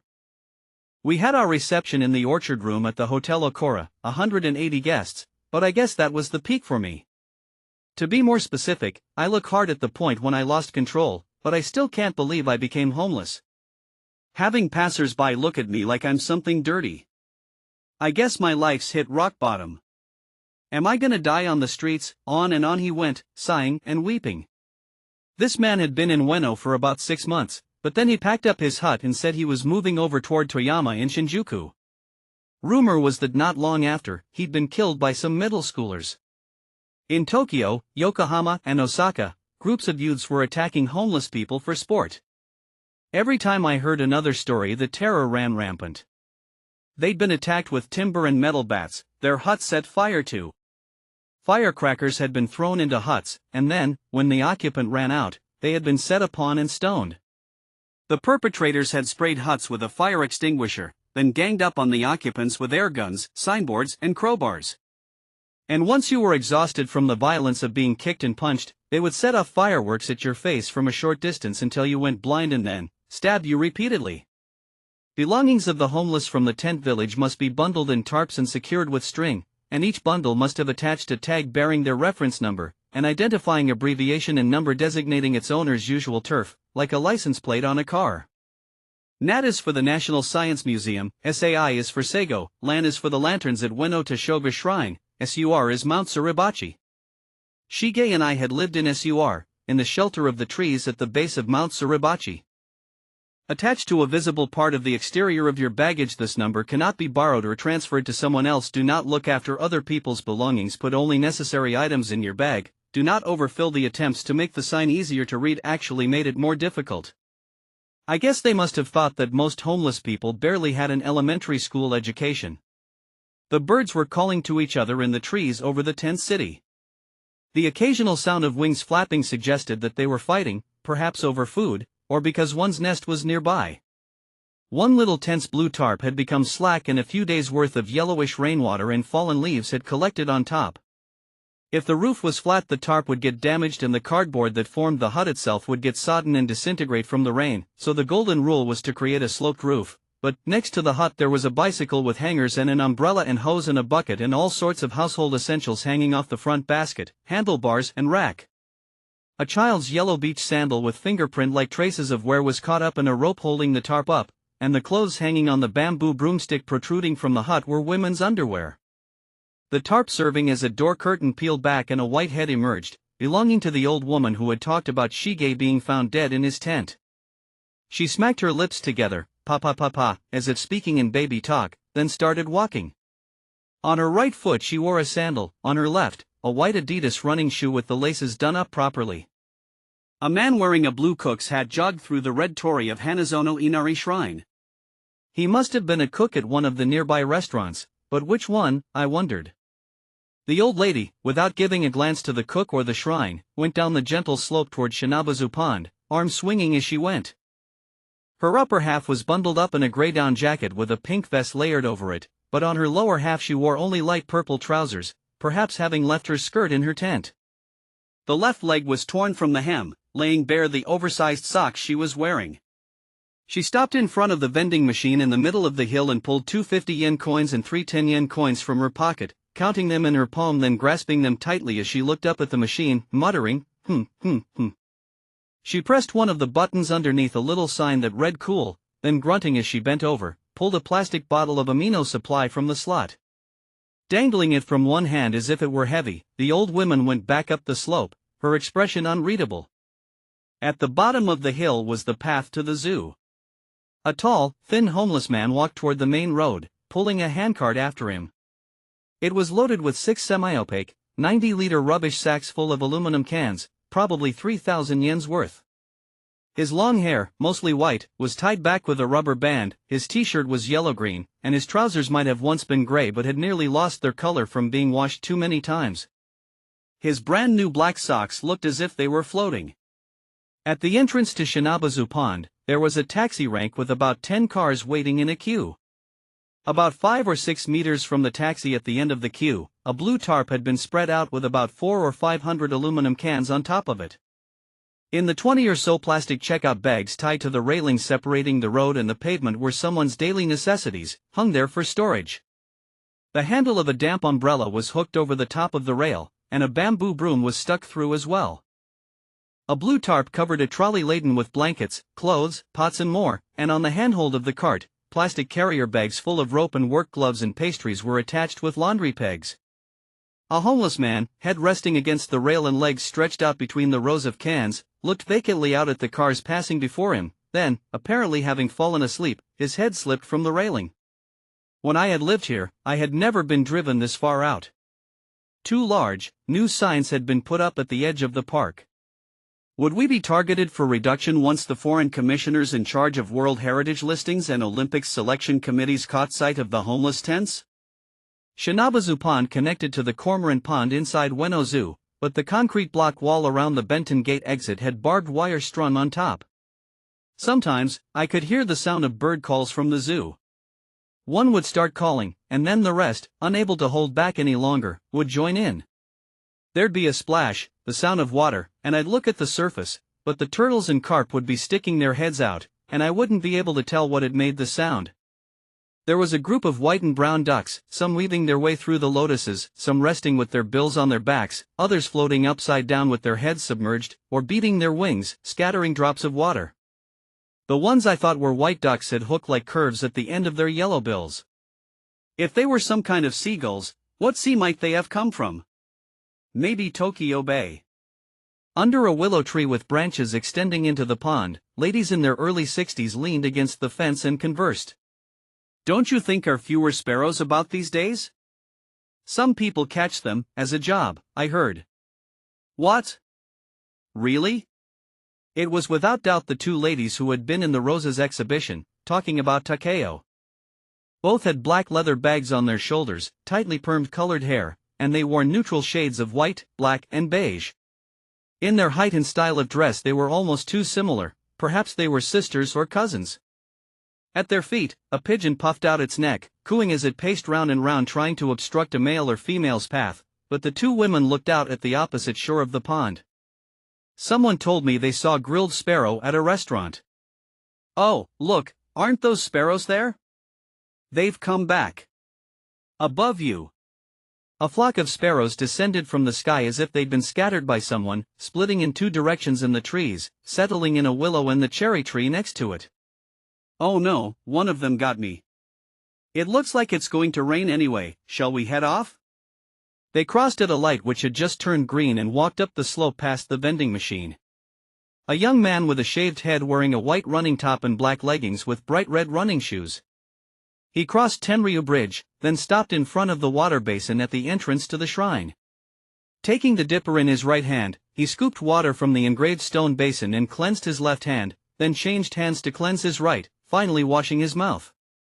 In front of the offering box at Bentendo, he clapped his hands together in prayer for a moment, then ran at speed past the group of stone monuments for objects that have no further use, his back heaving with every breath, as he passed the monument for eyeglasses, for the remains of eaten blowfish and soft-shell turtles, for folding fans, for bicycles, calendars, kitchen knives. The young man took a 1,000 yen note out of his waist pouch and bought an enma at the shrine office, then wrote a wish on the wooden tablet in black marker ink and hung it up with the others. He wiped the sweat pouring from his face away with a towel slung around his neck and read some of the wishes written on other people's enma. When I was young I had no interest in other people's hopes or setbacks, but in his dark eyes, under those determined, straight eyebrows, I saw a clear sense of concern. Please give me guidance on how to get lots of students in my English classes. May we grow closer and be happy together. Let us always be there for each other. Praying for success at my audition on July 6th. In thanks for my lottery win. Praying for a safe move. May my family be healthy and safe. Praying for certain success in the Japanese language teacher examination this year. I'll study hard. Praying for my daughter to wake up. To change stress into a form of energy. To become a real man with leadership. To follow through on my intentions. Let the Yakult Swallows win this year, at least. Praying for mom and dad to get better. Once he had read most of the enma, the young man put his hands on top of his head and stretched up toward the sky. Then, his red running shoes kicking up the gravel of the path, he ran off past the Odin stall at the foot of Tenryu Bridge. On the south side of Tenryu Bridge, along the metal fence around Shinabazu Pond, there stood some huts which were little more than cardboard enclosing a small space line with more cardboard and blankets. Tents were not allowed to be put up around Shinabazu Pond. Previously, when the management had been a little more relaxed, people had fished and caught ducks and cooked together around an open fire here, but now the police and park officials made rounds, and the residents of the blocks of flats nearby would call to make complaints to the council. To be homeless is to be ignored when people walk past, while still being in full view of everyone. As I approached the huts, the acrid smell of cat piss hit my nose. A striped cat in a red collar emerged from a cardboard hut, glued to the feet of a homeless man wearing a black raincoat with the hood up. The cat looked a lot like Emile, Shige's cat. The man stuck out a gnarled hand and said, "Hey, Tiger," and the cat meowed in response. "You're a good cat, Tiger," he said, patting the cat's head, and the cat arched its back. The wind was blowing, rippling across the surface of the pond and rustling the branches of the willows, and along the path around the pond, multicolored umbrella flowers burst into bloom. Tiger's owner looked up at the sky and shrugged. "Looks like rain," he said, opening a green umbrella and holding it over the cardboard. "Don't want to get wet and catch a cold, now do we? Come inside." He picked up the cat and brought him under the umbrella, and the cat licked him roughly in the hollow beneath his Adam's apple. His owner's bearded face cracked a smile, exposing his crumbling teeth. It rained all night long that day. At dawn, it intermittently started to fall harder, and I was awoken by the sound of it hitting the tarp over my hut. The cold had gotten into my socks, and both my feet felt paralyzed. I didn't have to look in a mirror to know that my face was swollen and that my eyes were bloodshot. I was exhausted after spending several days looking for somewhere in the park to die, and I'd already been here nearly 5 years. The winter was always hard. Unable to sleep at night because of the bitter cold, I would leave my hut in the afternoon in search of a sunny spot where I could curl up like a cat and nap. Those days were so miserable I'd almost forget that I'd ever been part of a family. And that day, it was a particularly rough morning, one that made me think living itself was a misery. A notice had been posted on the door of my hut. That particular day was the day the officials were going to carry out what they called a special cleanup and what we called chasing out the quarry. We were to pack up our huts and get out of the park before members of the imperial family came to view the museums and art galleries. And the rain continued to fall. Sticking my arm out of my duvet, I brought my watch to my face and saw that it was a little past 5. It was a Seiko wristwatch that Setsuko and Yoko had bought me for my 60th birthday. Well, I'm not working anymore, and the most I'll be doing is going to the fields. What do I need a watch for anyway? We got a clock in the house, I'd said, and used to receiving gifts and not knowing how to accept one. I wanted to give you something you could wear, so Yoko and I went up to Sendai together and chose a watch, one we thought looked most like you. I know you don't need to worry about time anymore, but I thought, you don't have anything of your own. She'd been wearing something bright, orange or red, maybe. The color reflected well against her bushy white hair. I don't remember what exactly she was wearing, a heavy winter jumper or a light button-down shirt or what. But her clothes were as bright as a paper lantern. Before I took the watch from its box and put it on, I looked at the grandfather clock. It was 5 minutes faster than the watch, and it chimed to let us know it was 5. "Well, that's the dinner bell," Setsuko said and stood up. I heard her walking off toward the kitchen. In the 6 months since I'd been home, we'd spent every day together from morning till night, and I'd started to be able to tell by sound what she was doing and where in the house, even if I couldn't see her. I stared at the black hands of the watch. This watch was a gift from Setsuko, but I thought of it as a memento of her. And if I was going to die on the streets like this, if anything might serve as a means of identifying my body, it would be this watch. They had gone to Sendai together, mother and daughter, to buy it, so Yoko would likely remember it. Had she filed a missing persons report? And the house in Yazawa. My granddaughter Mari. Was that sausage dog Kotaro still alive? Tossing and turning, thinking I should get up now, I fell back asleep and dreamt that I was standing on the bathtub in the house in Yazawa, in my sandals, trying to get out the window. The moment I got both feet up on the window frame, one of my sandals fell into the bathwater. I was unsteady where I stood, so I could not turn back to look at her, but I sensed Setsuko standing below, naked, ready to get in the bath. I yelled to her, "Oh, look at that! The bathwater's all mucked up. Now how are Koichi and Yoko supposed to get in that?" I awoke at the sound of my own voice. Suddenly, the dense clouds of moisture hanging in the bathroom dissipated, and I was struck by the reality that this was not my house in Yazawa, and that Setsuko and Koichi were dead. Returning home in a dream isn't the same as returning home in real life. Imagine walking into my home in filthy shoes, and then trying to run out the bathroom window. Could I really still resent Setsuko when I lost her so suddenly? I looked at the watch, as I listened to the sound of rain drumming against the tarp. 5:30. Fine, time to get started. It was the 12th of November, the 5th eviction in a month. There were lots of museums in and around Ueno Park, and members of the imperial family often paid visits to exhibitions and events there. The path of their vehicles took them past the Masaka Shiki Memorial Field, but the reason that we were forced to remove our huts from areas not even visible from the road was likely a scheme dreamed up by the Tokyo city government. The intent was to force out the 500 homeless living in Ueno Park in order to win their bid for the Olympics.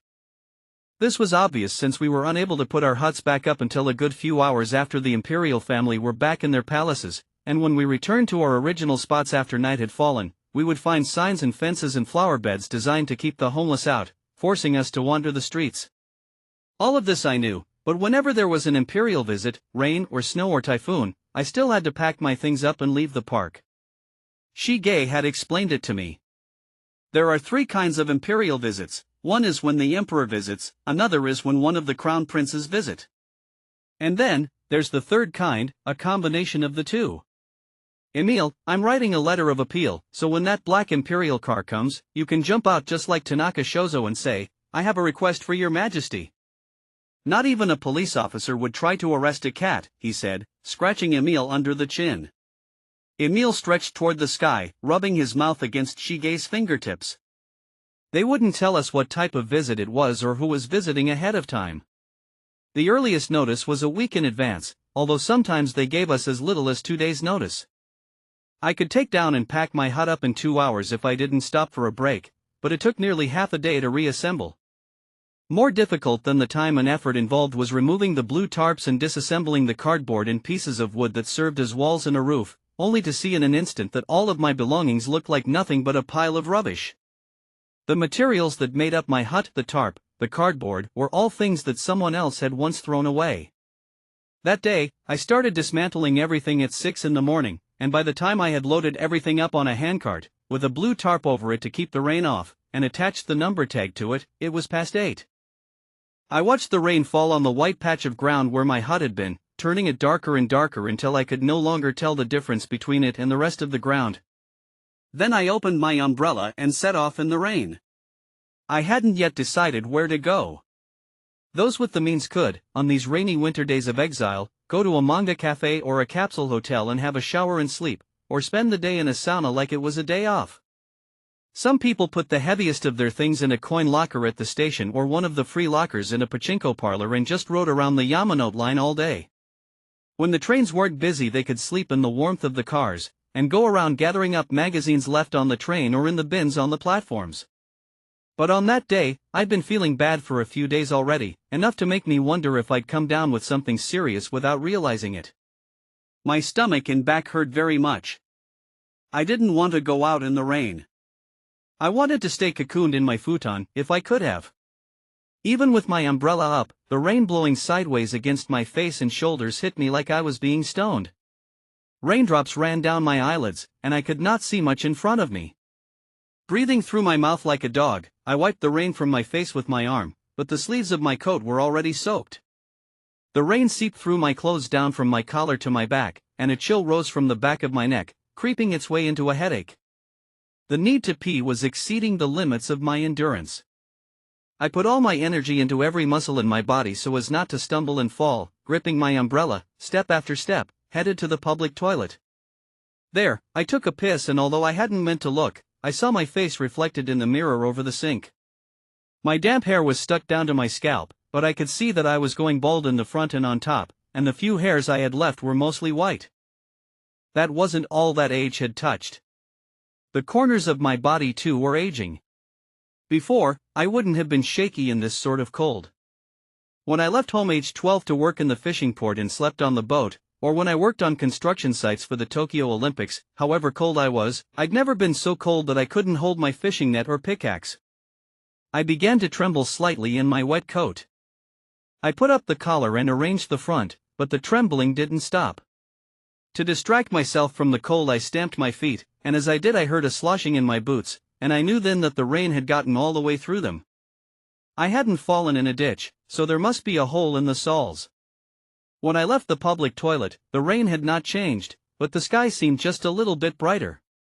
A homeless man wearing a clear plastic raincoat from a convenience store was pushing a fully loaded cart with both hands, heading from the park management office to the designated safekeeping area. A man in a green cleaning uniform picked up some bit of rubbish from a puddle and put it in a bag. From the direction of JR Ueno Station Park exit came some young people with backpacks and instrument cases on their shoulders. Headphones on under their umbrellas listening to music, sharing an umbrella and chatting. They were most likely students at Tokyo University of the Arts, located down the main path through the park right past the Metropolitan Art Museum. A man on a bicycle riding through the park, umbrella in one hand, a woman out walking her dog in the rain. The dog, clad in a red raincoat and hat to match its owner, toddling through puddles was the same type of dog as Kotaro, the dog my granddaughter owned. We usually called him Kota, only calling him by his full name when he was in trouble. Kota, sit, give me your paw, good boy. Kota, this minced meat cutlet is good, isn't it? Kano in Haramachi makes great cutlets. Granddad, don't give him fried food. Dachshunds have short legs. When they get fat, they get intervertebral hernias, so we have to keep an eye on his weight. Kota, you can't sit next to Granddad at dinner anymore. Oh, that's right, Kota was a dachshund, wasn't he?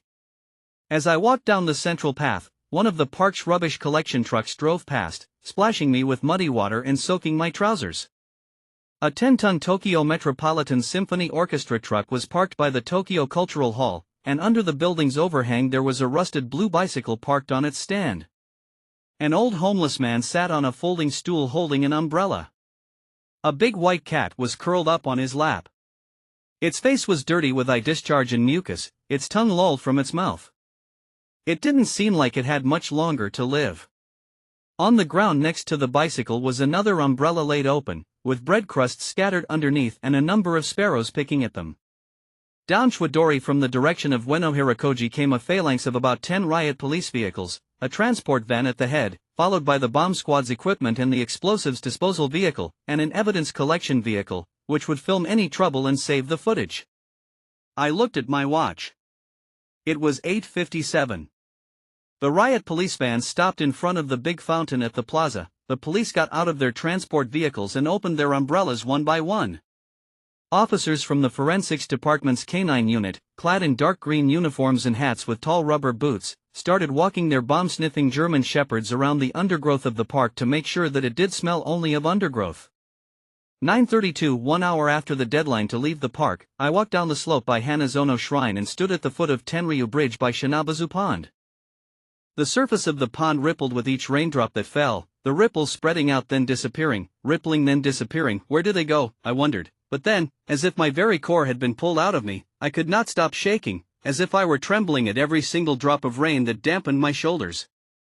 Suddenly, the countless streams of rain interrupting my vision as I stared at a withered lotus flower that appeared like a big, black curtain clearly showcasing my life, closed off with nowhere left to go. Even though the curtains come down. Why wasn't I getting up from my seat? What more did I think there was to see? I was now, I realized, walking around the path around Shinabazu Pond, used in the Meiji era as a horse racing track, the Meiji Emperor himself a spectator. The path was wide, the umbrellas of people passing well apart as they walked on. I couldn't hear the beating, breaths, voices, just people, people, people, rain, rain, people. I remembered a rainy New Year's Eve, and how much I loved the sight of the people of my hometown passing on the stone steps at Hyoshi Shrine, tilting or half-closing their umbrellas as they wished each other a happy new year. Time had passed, things had moved on, yet events I should have forgotten soon after they happened stayed with me, trailing behind me. I saw some bright red coin lockers, and I caught the sign for Ueno Star-Movie, known among the homeless as the Little Porno Theater. In one building there were 3 theaters: Star-Movie, which showed double bills of old movies; Japan Masterpiece Theater, which specialized in your average pornos; and World Masterpiece Theater, which specialized in gay porn. For 500 yen, you could sleep in a soft seat in a warm theater until the last screening ended at around 5 a.m., so more than a few made use of the Little Porno Theater during rainy, midwinter days when we could not stay in the park. I went in. 4 or 5 seats at the back were filled. All were homeless, but none lived in Suribachi like me. Each residential area in the park had its own territory, and though we didn't really stand around and chat or drink together or have any kind of neighborly relationship, we'd keep an eye over each other, keeping watch to make sure no intruders came close. We had a loose sense of camaraderie. I sank down in the middle of the very front row and looked ahead. The title of the film was Hubby Swap, Lusty Busty Wives. Although all I usually had to do to go to sleep was simply close my eyes, that day it was impossible. Something inside me was pushing away the need for sleep. Behind me I heard loud snoring, and with someone drinking, the smell of sake drifted toward me. Someone was beating his head left and right against the back of his seat, occasionally heckling, "You bastard, idiots, fuck you." Nobody was watching, but the projector rolled on. A husband who works for an adult toy company wants to know what his products are like to use, so he gives his wife one of their vibrators. She uses it, then demands her husband make love to her, but he's so tied up with work that he cannot satisfy her desires. The husband's immediate superior's wife is also in endless agony. The 2 women wait until their husbands have gone to work, then open up to each other about the slumps in their respective marriages. They hit upon the idea of swapping husbands. Watching the projected images of naked men and women intertwined on screen, I no longer had any idea what I was seeing. There was a throbbing pain behind my eyes, and I was hit by the soured smell of my own sweat, which I had paid little attention to outside or in my hut. A chill came over me, sweat began to seep from my every pore, and acidic bile began to rise up into my mouth. One belch could bring it all up, so I stood up, stooped over and ran out of the theater. The rain now fell as if it were whispering softly to each of the passers-by, hiding their heads under their umbrellas. It was not cold enough to turn to snow, yet the cold was strangely intense. I walked. The cold and my headache were tied up with each other, and seemed like something I could push away on my own, but only my feet moved forward.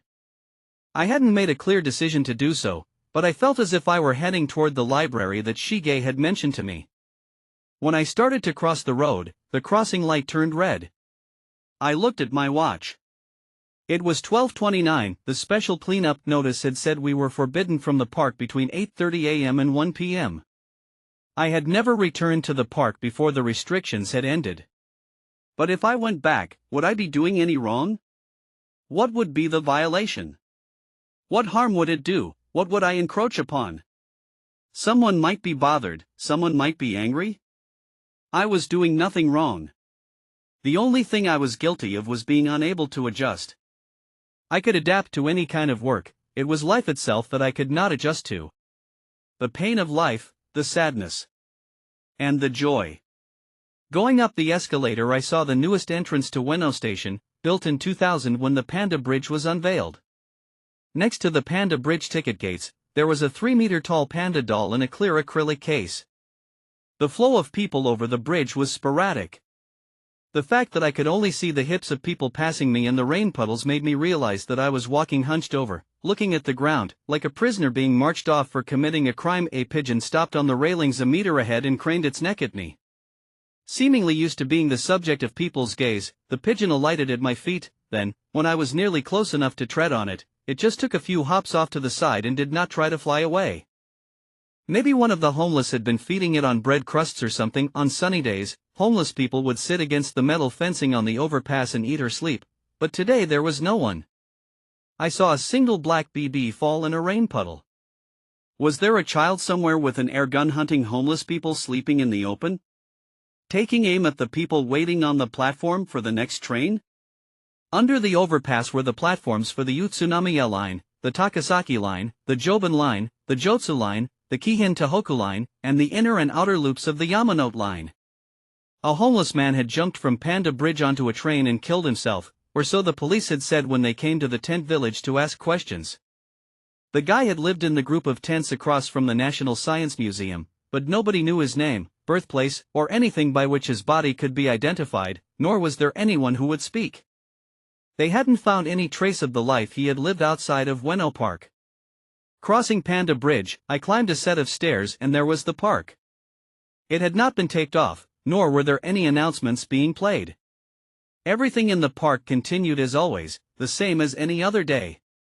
The people passing through on their way to work or school at their usual time may not have even noticed that no homeless person sat on the benches, or that the blue tarps and cardboard huts had been removed. It wasn't their homes that had been cleaned up, they weren't the ones who had been chased out of the park. They didn't even notice the police officers asking a young man questions near the Masaka Shiki Memorial Field, or the officers, half in plainclothes, half in uniforms, waiting along the main path, the plainclothes officer standing guard under the overhang of the National Museum of Western Art, or the helicopters circling low over the park. Then, the plainclothes officers gathered in front of the Tokyo Cultural Hall, pulled a black and yellow striped tape across the path so that pedestrians could not cross, and began explaining to people walking from the station and the zoo. This path is closed for the next 10 minutes. Those who are in a hurry should go around the park, please. Seeing passers-by carrying their umbrellas at their sides, I realized that the rain had stopped. It was 12:53.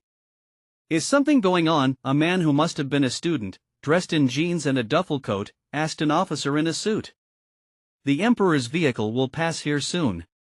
He was a short, stout man with a buzz cut, more suited to frying noodles at a street stall than being a detective. Yeah. It's our lucky day. The Emperor. The Emperor? Wild. The Emperor. Might as well stick around to see him, right? Is he coming soon? Shouldn't be long now. Damn. Where's my camera? I gotta take a picture for my mother. Which side of the car is he gonna be on? This side. The Empress will be on the other side. Oh. And why is the Emperor coming past here? Their Majesties attended the ceremony for the International Prize for Biology at the Japan Society for the Promotion of Science. A white police motorcycle appeared from the direction of the National Science Museum. I looked at my wristwatch, it was 1:07. The motorcycle passed, followed by a black car.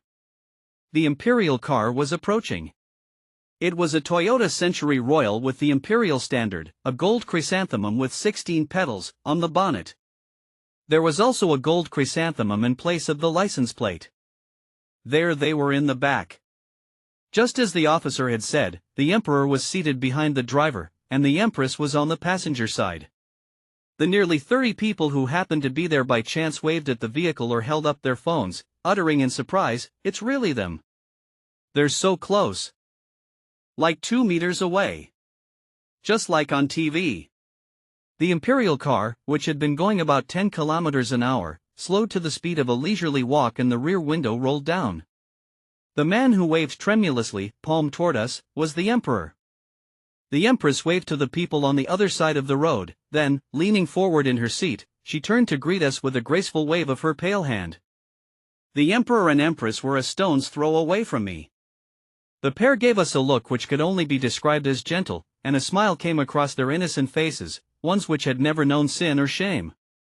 Because they were smiling, one could not see what they were really thinking. But they were not the same kind of smiles given by politicians and celebrities, ones meant to hide their feelings.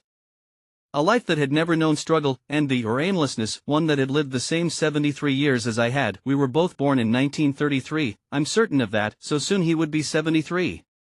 And his son, the Crown Prince, born on February the 23rd, 1960, was 46. If my son were still alive, he'd be the same age, too. Born the same day as Crown Prince Naruhito, we borrowed one of the characters from his title for the name of our eldest son, Koichi. Only tape separated me and their majesties.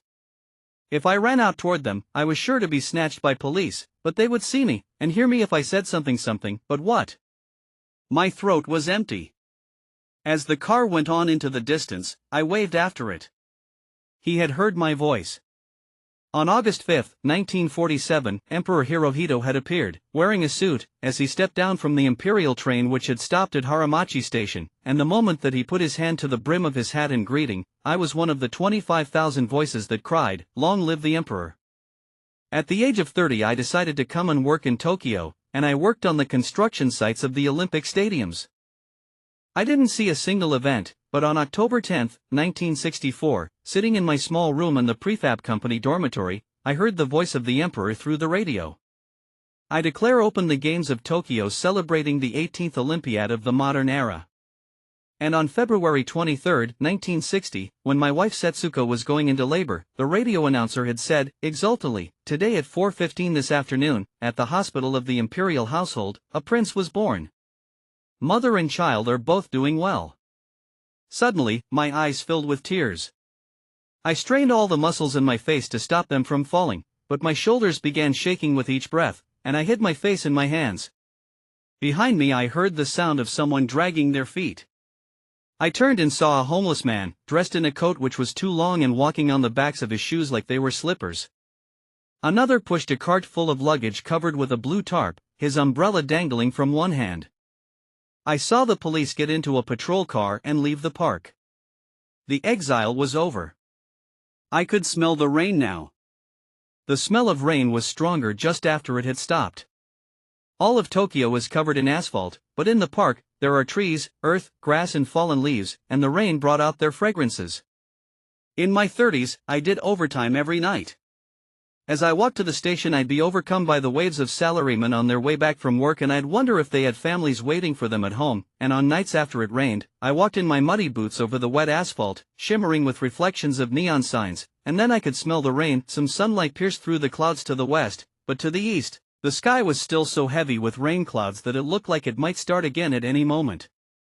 I heard a burbling sound and I looked toward the Tokyo Culture Hall, but I couldn't tell whether it was water coming out of the gutters or circulating inside the air conditioning system.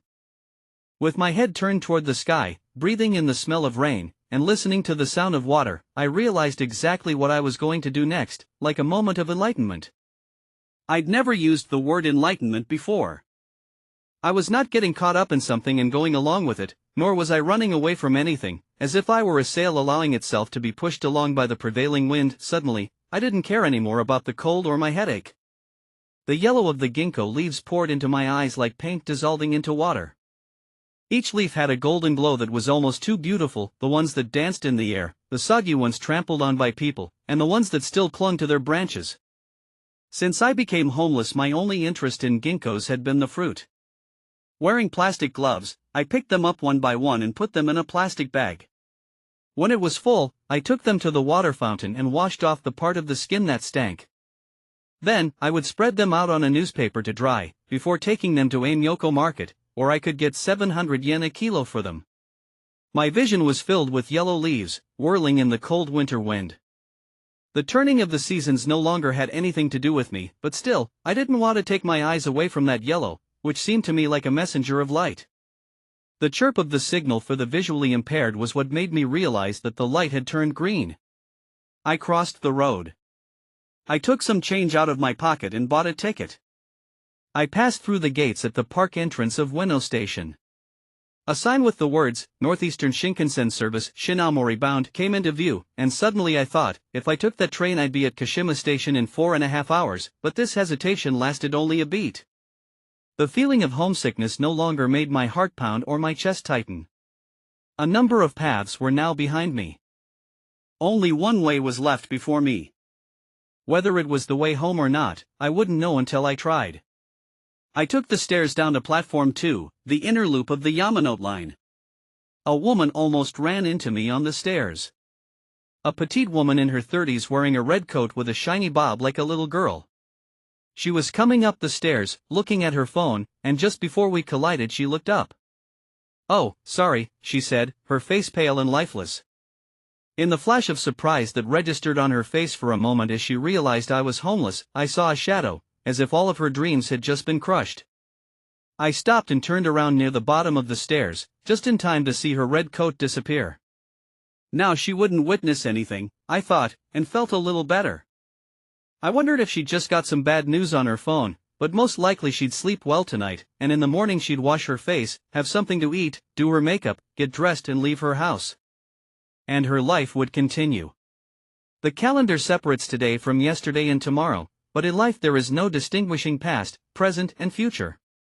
We all have an enormity of time, too big for one person to deal with, and we live, and we die. I watched one train go past, down the inner loop of the Yamanote line. In the 3 minutes until the next train arrived, I bought a carbonated drink from a vending machine and took only 2 gulps before putting it in the bin. I stood on the yellow line and closed my eyes, leaning my whole body into the rumbling sound of the approaching train. My heart pulsated, as screams tore through my body. My field of vision turned crimson, green spreading through it in ripples. Rice fields. Watered, freshly planted, this year's rice paddies. In the summer you have to weed it daily or else. Lilies and rice look a lot alike and they'll suck the nutrients from the rice, so you have to look closely. The green of the rice paddies behind me. Now I'm flying. I'm on a train. Oh, it's the Joban line. Going from Haramachi to Kashima. The Shindagawa River. I bring my face up close and look at the river. A silver fish I can see cause its tail fins moving so fast it's in time with the flow of the river. And in the spring a group of young sweetfish coming back to the river from the sea. The dazzling light falling on the fields by the riverside. Each moment is brilliant and charged with shadow. Everything that appears in my eyes is too bright and too clear. I felt not that I was watching the landscape but that I was being watched by it. Seen by each of the daffodils, dandelions, the butterbur flowers, the spring starflowers, as if my body, now walking, was being pushed along by the wind, I soon knew I was walking on the beach. The monotonous sound of the waves along with the scent of the tide filled my nasal cavity. Unlike the wind and the rain and the smell of flowers, the scent of the tide stuck to my skin like a spider's web. I was walking on Mijidahama, a beach I had known since childhood, and yet, as if I had entered somewhere I wasn't allowed, I looked up at the sky from beneath the brim of my straw hat. There was the sun. I turned back and looked. Footprints in the damp sand. I squinted and looked at the sea. Where the sky and sea met it was smooth as steel, but where the sea and sand met the waves broke white and tiny foam bubbled up, the shells and seaweed and sand that had just been engulfed now gasping for breath. Occasionally a breeze came in from the sea, rustling the branches of the pines, bringing forth the smell of the needles heavy with pods, stroking my cheek like a warm sigh.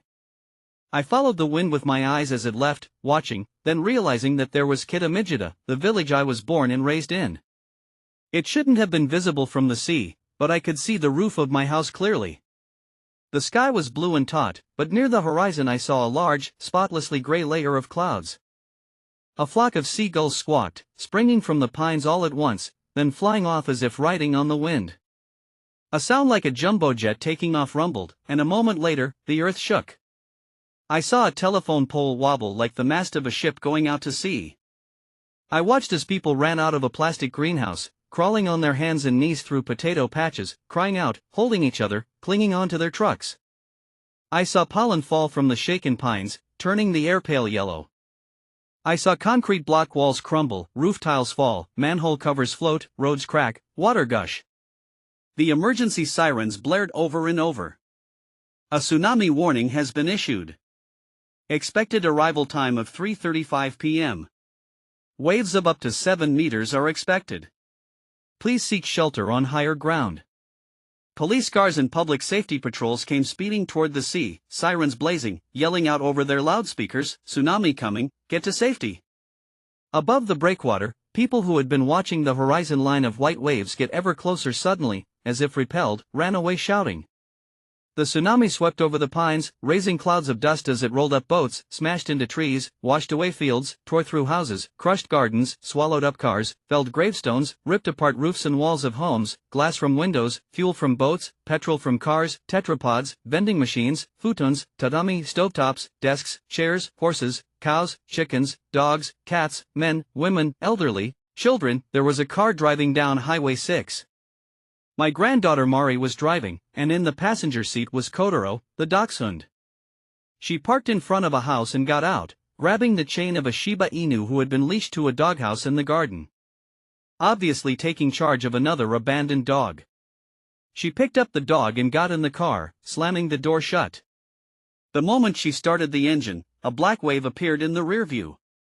Mari gripped the wheel and stepped on the accelerator, sliding onto Highway 6 still in reverse, but the black wave chased the car, then swallowed it up. Carried out by the tide, the car carrying my granddaughter and the two dogs sunk into the sea. When the breath of the tide calmed, the car was enveloped in the light of the sea.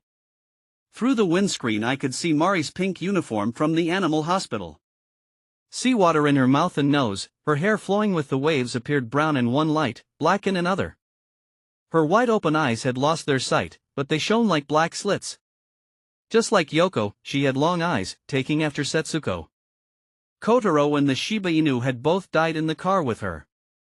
I could not embrace her, nor touch her hair or cheek, nor call her name, nor cry out, nor let tears fall. I looked at the swirl of her fingerprints on her right hand, already starting to swell and turn white, still grasping the dog's lead. Little by little, the light faded and the ocean calmed as if sinking into a coma. As Mari's car melted into darkness and I could no longer see it, I heard, from inside the darkness heavy with the weight of water over it, that sound.